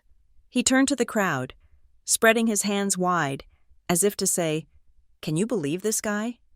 "Well," he boomed, his voice dripping with condescension, "this is unexpected, Mr. Ross, Daniel Ross, counsel for the Lantern Foundation." "Mr. Ross," Gregory continued, his smile tight and dangerous, "while I admire your dramatic timing, you seem to have chosen the wrong hour and the wrong event. We're celebrating here. This is a private gala. Perhaps my secretary can book you an appointment for, say, next month?" He tried to get the audience to laugh with him. A few nervous, uncomfortable titters started in the back. Ross did not smile. He didn't raise his voice. He spoke with the flat, cold precision of a surgeon, and his voice was picked up perfectly by the lectern microphone Gregory was still clutching. "This is not a scheduling error. Mr. Lane, I am an officer of the court. This is a legal emergency regarding the intellectual property rights of the very project you are currently presenting." The word legal silenced the nervous laughter. Ross turned, addressing the room of 300 powerful, silent people, not just Gregory. "On behalf of my client, the Lantern Foundation, I am serving this court order. By mandate of the King County Superior Court, this event is temporarily paused until the true and legal authorship of the Skyline Haven complex can be verified." "Verified?" Gregory spat the word. His charm was gone, replaced by a sudden, ugly flush that crawled up his neck. "Verified? I am the visionary of this firm. This is my work. This," he pointed a shaking finger at Ross, his voice rising to a shout. "This is a circus. It's a pathetic, amateurish sabotage." He was losing control. He scanned the crowd, his eyes wild, looking for allies. "I know who's behind this. This is her, isn't it?" He didn't even need to say my name. His press conference and LinkedIn post had done the work for him. "This is my daughter. I told you all. I had to let her go. She couldn't handle the pressure. She wasn't competent. And now this childish, vindictive temper tantrum because she was fired for not being good enough." "Competence," Ross said, as if tasting the word. "Let's talk about that." He didn't engage Gregory further. He simply walked past him to the AV lectern, where a stunned technician in a black polo shirt was frozen, his hand on his laptop. Ross opened his briefcase, pulled out a small, encrypted hard drive, and a cable. "The court order, son," Ross said to the tech, his voice quiet but absolute. "You're compelled." Gregory lunged, trying to grab the man's arm. "Hey, you can't touch that. That's my presentation. Get him off the stage." "It's not your presentation anymore, Mr. Lane," Ross said, as the technician, pale and wide-eyed, plugged in the drive. The massive 40-foot screen behind Gregory flickered. The soaring, beautiful animation of Skyline Haven vanished. It was replaced by something stark, cold, and technical. a black background with a single, pulsing white audio waveform. At the bottom, a timestamp. Date: 3 days after Maggie Lane's death. Location: the Lane residence. A hiss of static, and then ting, ting, ting. The sound of a spoon hitting a crystal glass. A collective, sharp intake of breath. The people in that room. So many of them. They recognized that sound. They had been in that room. And then, his voice, Gregory's voice, the same rich, confident, somber voice he had used to give my mother's eulogy. It filled the ballroom. "I'm so proud to announce," the recording of Gregory said, "that she is finally ready to stand on her own. She will be leaving Northbridge Vision Studio, effective immediately, for her own professional growth." A gasp. It came from the front row. Patricia Holt, the board chairwoman. She put her hand to her mouth. She had been there. The audio continued, relentless. This beautiful home, will be put on the market next week as part of a financial restructuring of the estate. And then the kill shot, the line that triggered everything, the line my mother had gambled her entire fortune on him being arrogant enough to say. Maggie, God rest her soul, coddled her. She protected her for too long. It's time Jordan learned to stand on her own, without the Lane name to protect her. The recording stopped. The silence in the ballroom was absolute. It was a vacuum. I watched as a city councilwoman, a woman who had been holding Gregory's hand in sympathy right before he took the stage, snatched her hand back from his arm, where it had been resting, as if she had been burned. I watched the CEO of the New York Investment Fund, the man with the $700 million, look at his partner, his face a mask of stone-cold fury. Ross's voice cut through the void. That, he announced, was the public declaration of disinheritance, the public humiliation, the public firing. The screen changed again. It was a scanned document, a page from my mother's codicil, with one paragraph highlighted in yellow. Ross read it aloud. The Cruelty and Disinheritance Clause, stipulating that if Gregory Lane committed any act of public cruelty, humiliation, abandonment, or effective disinheritance against Jordan Bryan within 30 days of Maggie Lane's death. The screen changed. This time, a screenshot of Gregory's LinkedIn post. The failure of coddled children. Why merit must always win. He did it at the funeral, Ross announced, his voice ringing with power. And he did it again, a week later, on LinkedIn, and again at his press conference. He couldn't help himself. He triggered the clause. And the consequence? Ross let the question hang in the air for a terrible second. The entire $33 million estate he just inherited, all stocks, all real estate, all shares, they do not go to Gregory Lane. As of this moment, they are the legal property of the Lantern Foundation. Gregory was gray. He was leaning on the lectern, his mouth open, his chest heaving. He was muttering. No. She was sick. She was confused. She didn't know was. She was brilliant, Ross said. That was my cue.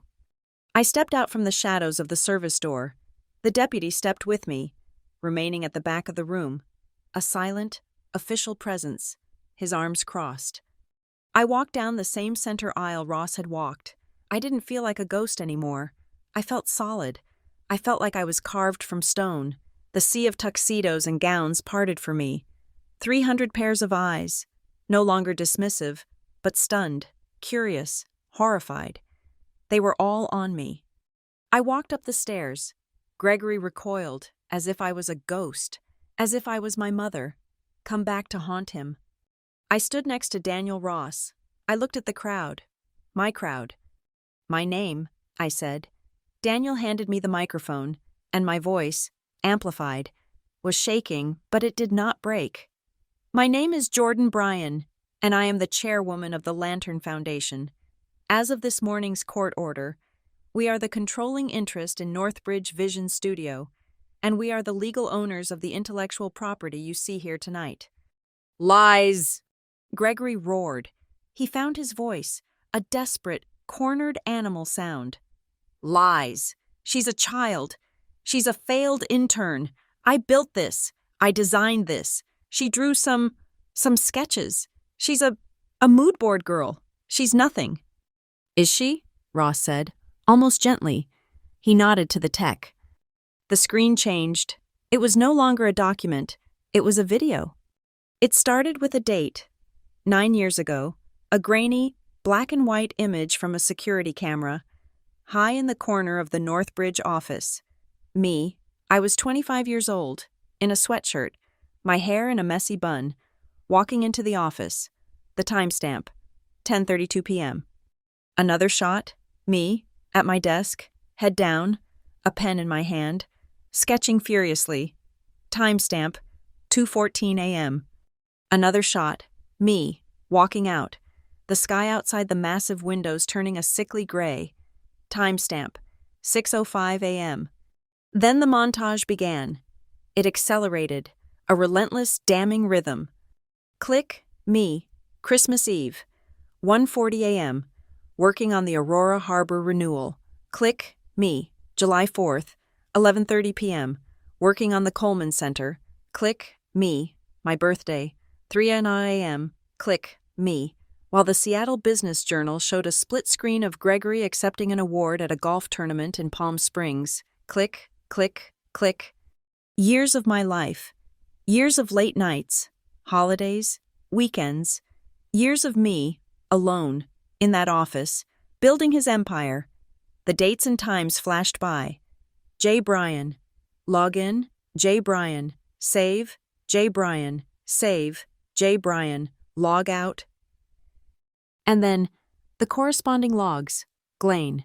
Download, 9:00 a.m. Glane. Export to PDF, 9:02 a.m. The room was utterly, profoundly silent. The investors in the front row looked sick. I saw Patricia Holt, the board chair, openly weeping, her hand covering her mouth. They weren't just watching evidence, they were watching a theft. They were watching 9 years of a life, my life, being strip-mined. The montage stopped. The screen went black. Gregory was hyperventilating, holding onto the podium to keep from falling. She was a hard worker, a dedicated employee. I pushed her. I trained her. One last thing, Ross said. And my mother's face filled the screen. She was in her hospital bed, thin, pale, wearing the yellow cashmere wrap. The lines of pain were etched around her mouth, but her eyes were lasers. They were burning. Gregory let out a sound, a primal, wounded noise. No, Maggie, don't. My name is Maggie Lane, she said, her voice weak, but clear as a bell, echoing through the ballroom. I am of sound mind, and I am not under the influence of any medication that would impair my judgment.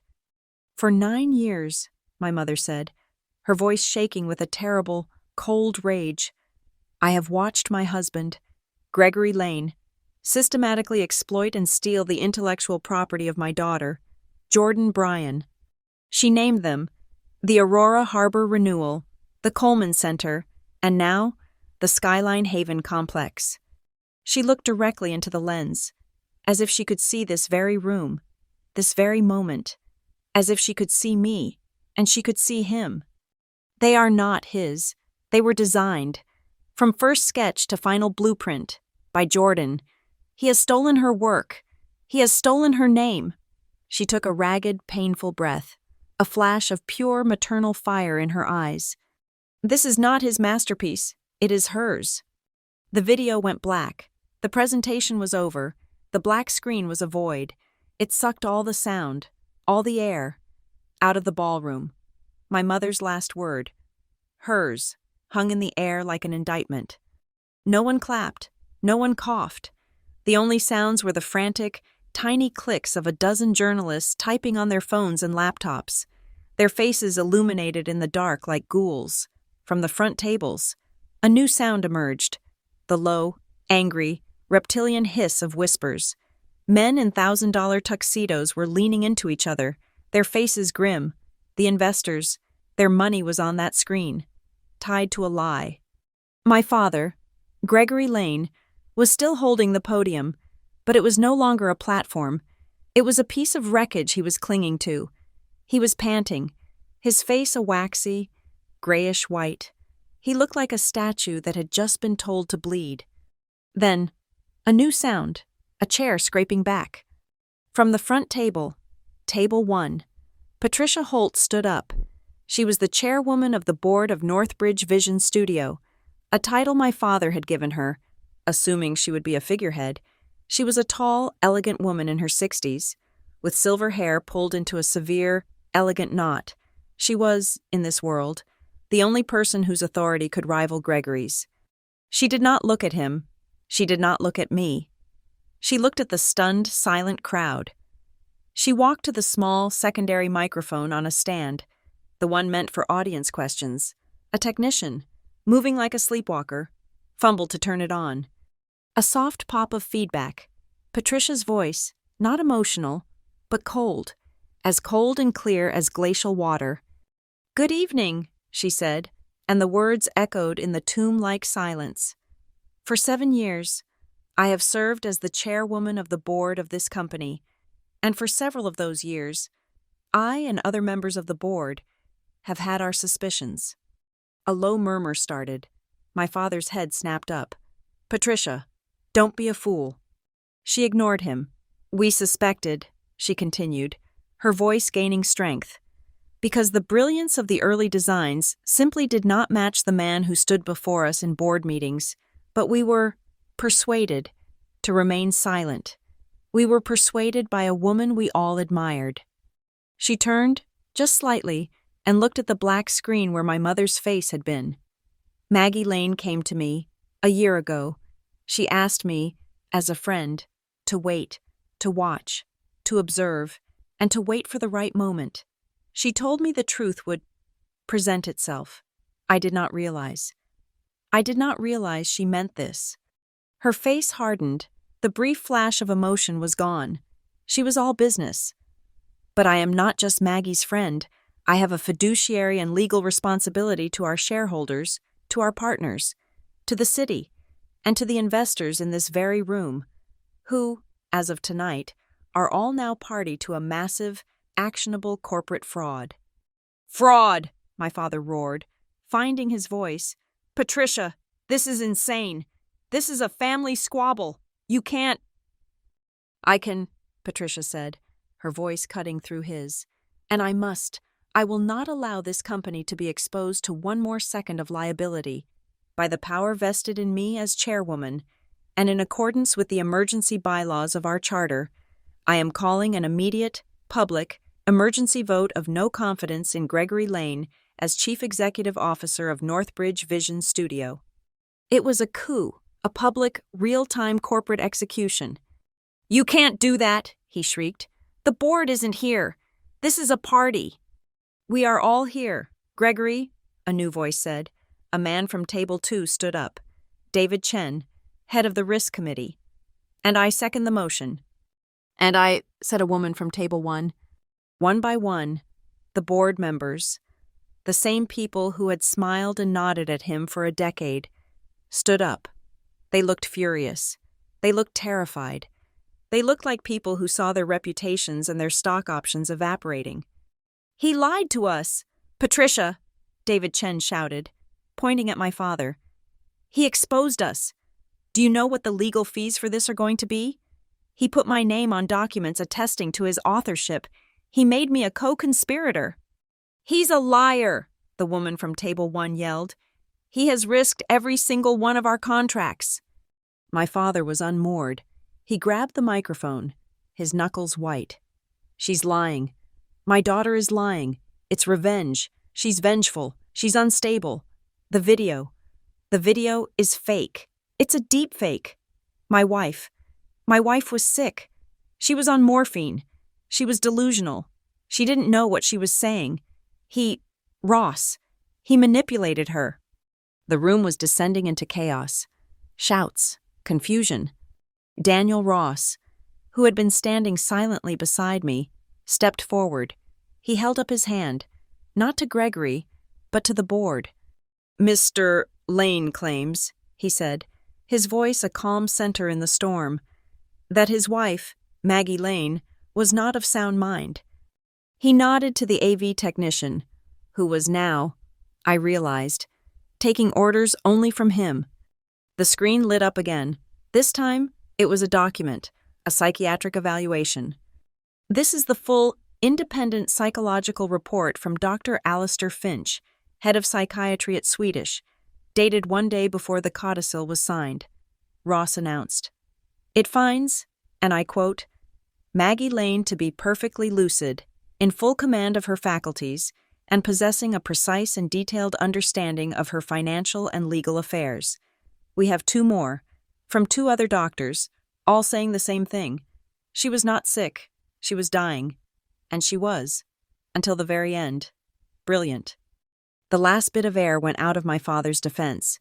He just stood there, his mouth opening and closing, making no sound. A new man stood up, the most important man in the room, the CEO of the New York Investment Fund, the money. He was in the front row, and he hadn't spoken yet. He just watched, his face a mask of cold fury. "Mr.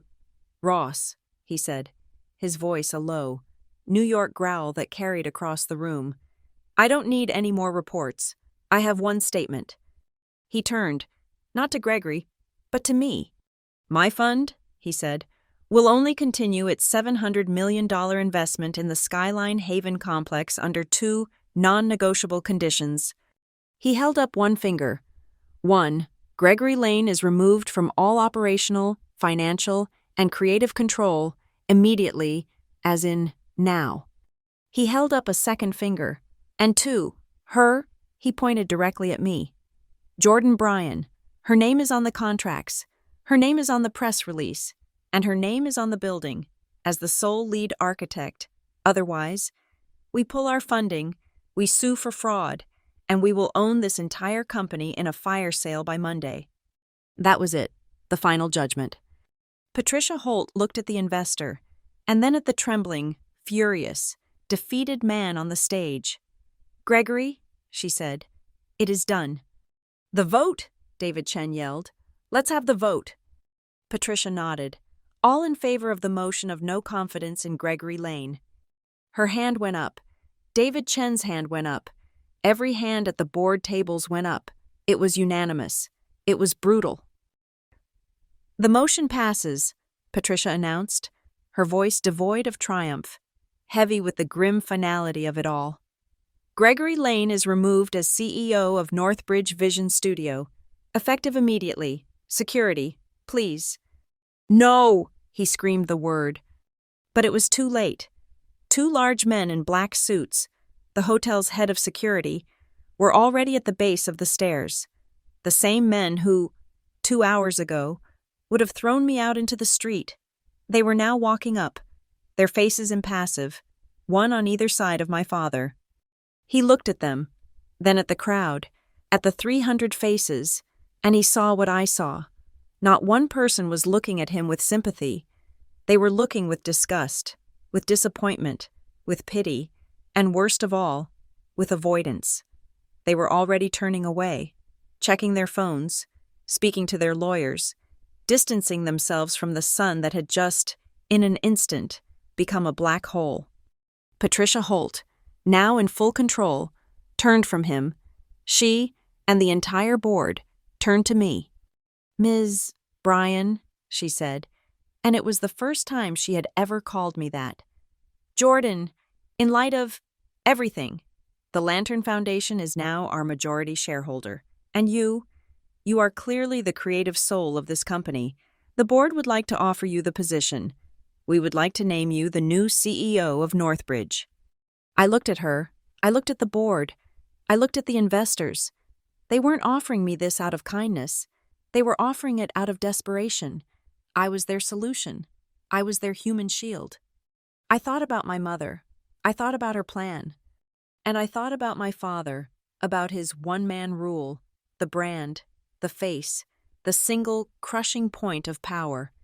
I took the microphone from Patricia. "Thank you, Ms. Holt. Thank you to the board. I took a breath. I cannot accept. A wave of panic crossed their faces. The investor from New York started to stand up. But, I said, holding up my hand, I will accept the role I have always had, but was never given. I will be the chief design officer of this company. My foundation, the Lantern Foundation, will be the new moral compass for how we do business. I looked at the board, one by one, and I, and the foundation, will work with you, Ms.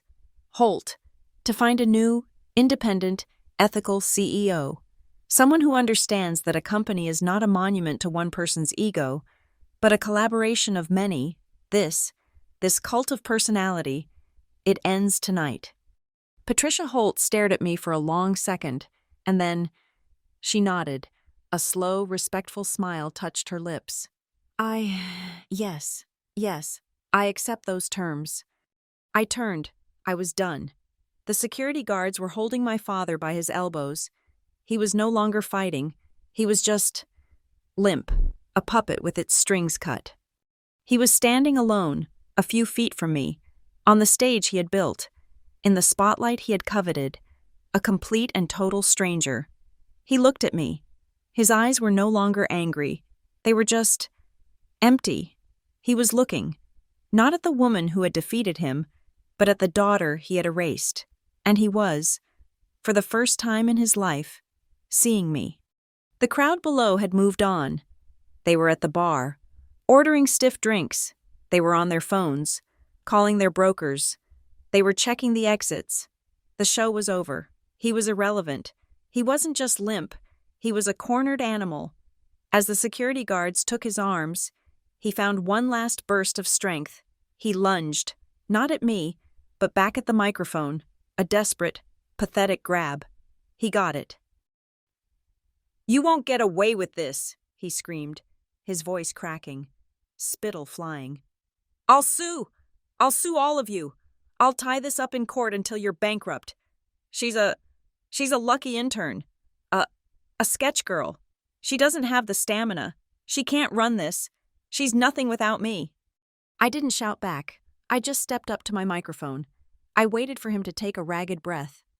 "You say I'm a sketch girl," I said, my voice cutting through his noise.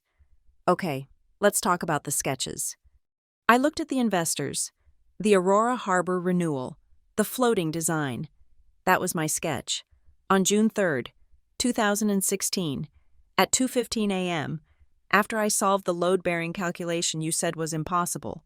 The system logs show you downloaded that file at 8:50 a.m. I turned to the city council, the Coleman Center, the cantilevered atrium, my work, finalized on December 28th, 2018, at 4:05 a.m., while you... I looked at him. "We're in Cabo. The social media photos are still up." I felt the power in the room shift. This wasn't emotion. This was data. "And Skyline Haven," I said, my voice low and final. "My concept, my engineering, my late nights, every night, for the last year, while I was also holding my mother's hand, every single hour you were at a gala, or a golf game, or sleeping in your bed, I was working. The logs show it. The cameras show it. The work is mine." Before Gregory could respond, Daniel Ross stepped forward, holding the court order.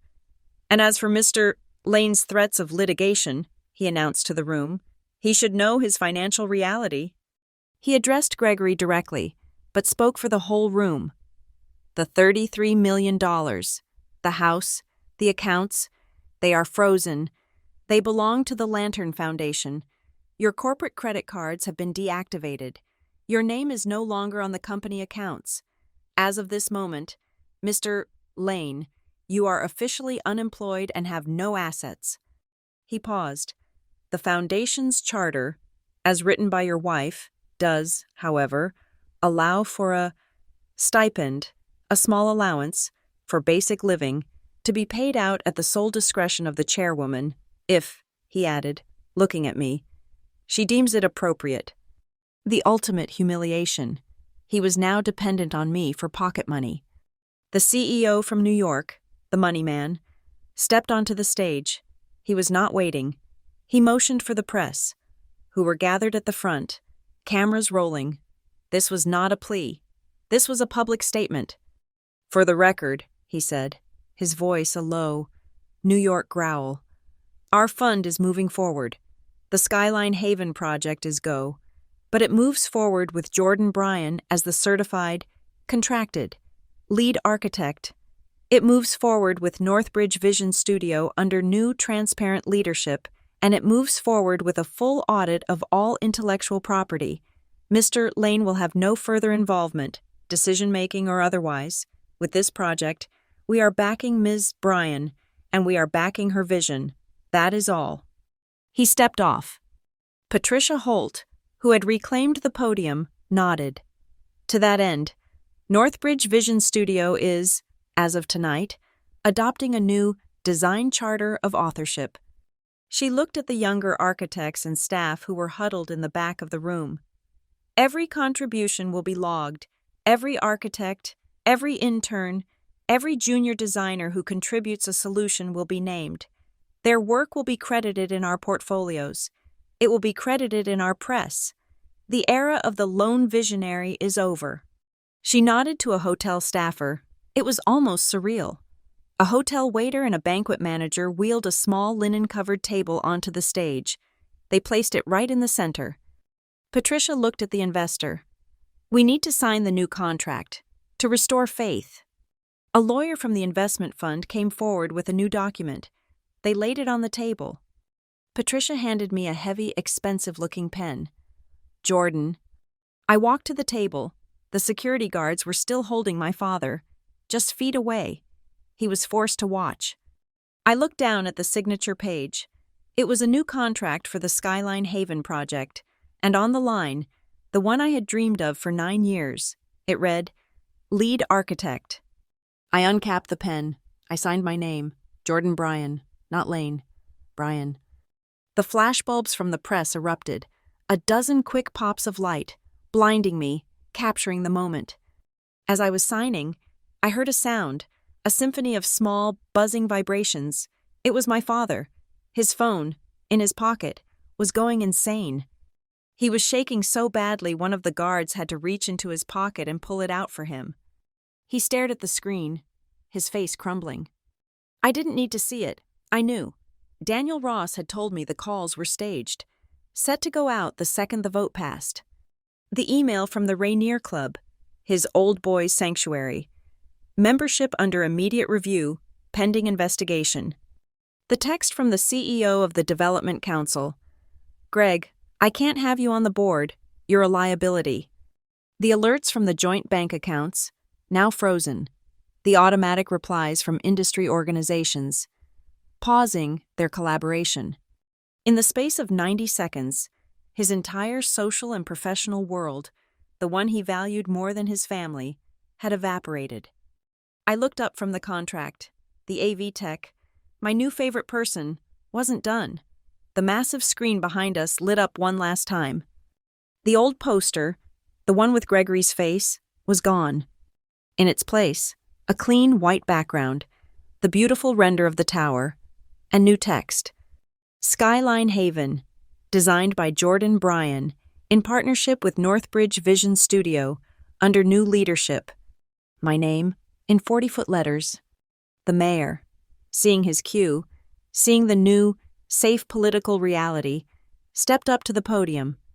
"Tonight," he said, his voice grave, we have witnessed a difficult, but necessary, moment of truth. Seattle is a city that prides itself on innovation, yes, but also on integrity. We support businesses that are transparent. We support leaders who honor the contributions of their entire team. We are proud to move forward with Miss Bryan and with the new, ethical leadership at Northbridge." He had just, in the most polite, political way, publicly declared Gregory Lane was no longer a face the city was proud of. Patricia Holt stepped back to the microphone for the last time. The security guards were gently, but firmly, pulling my father toward the stairs. "Gregory," she said. Her voice was not cruel. It was just tired, Final. He stopped. The board has agreed. There is one possible path for you. Should you wish to take it, we will offer you a limited, non-voting, advisory role. You will work from home. You will not have access to the building. You will not sign anything. And you will report directly to, and only to, the new Chief Design Officer, Jordan Bryan. She let that sink in. The man who had refused to even put my name on a drawing was now being offered a job as my assistant. That, she said, or you can leave, completely, today, the choice is yours. He didn't answer. He couldn't. He had no words left. The security guards took his silence as the answer. They began to escort him off the stage. The crowd, they didn't boo. They didn't cheer. They just moved. They silently, instinctively, moved their chairs, shuffled out of the way, parted to let him pass. They didn't want to be associated. They didn't want to be near him. He was walked out of the ballroom, through the center aisle, a king in exile, his royal court turning their backs on him as he went. I stood on the stage. I didn't watch him go. I looked down. The pen was still in my hand. The signed contract, with my name, was on the table. This was it. This was the $33 million surprise. It wasn't just money. It wasn't just revenge. It was a structure, a fortress, a plan, built by my mother's furious, brilliant, and protective love. She had known. He would build his own stage. He would invite his own audience, and he would, with his own ego. Hand me the microphone. He thought her last breath was his signal. He just didn't know. It was hers, too. Thank you all so much for listening to my story. This was a lot. I'd love to know your thoughts. Let me know in the comments where you are listening from. I'd love to connect with you. Please subscribe to Lila Revenge Stories. Like this video.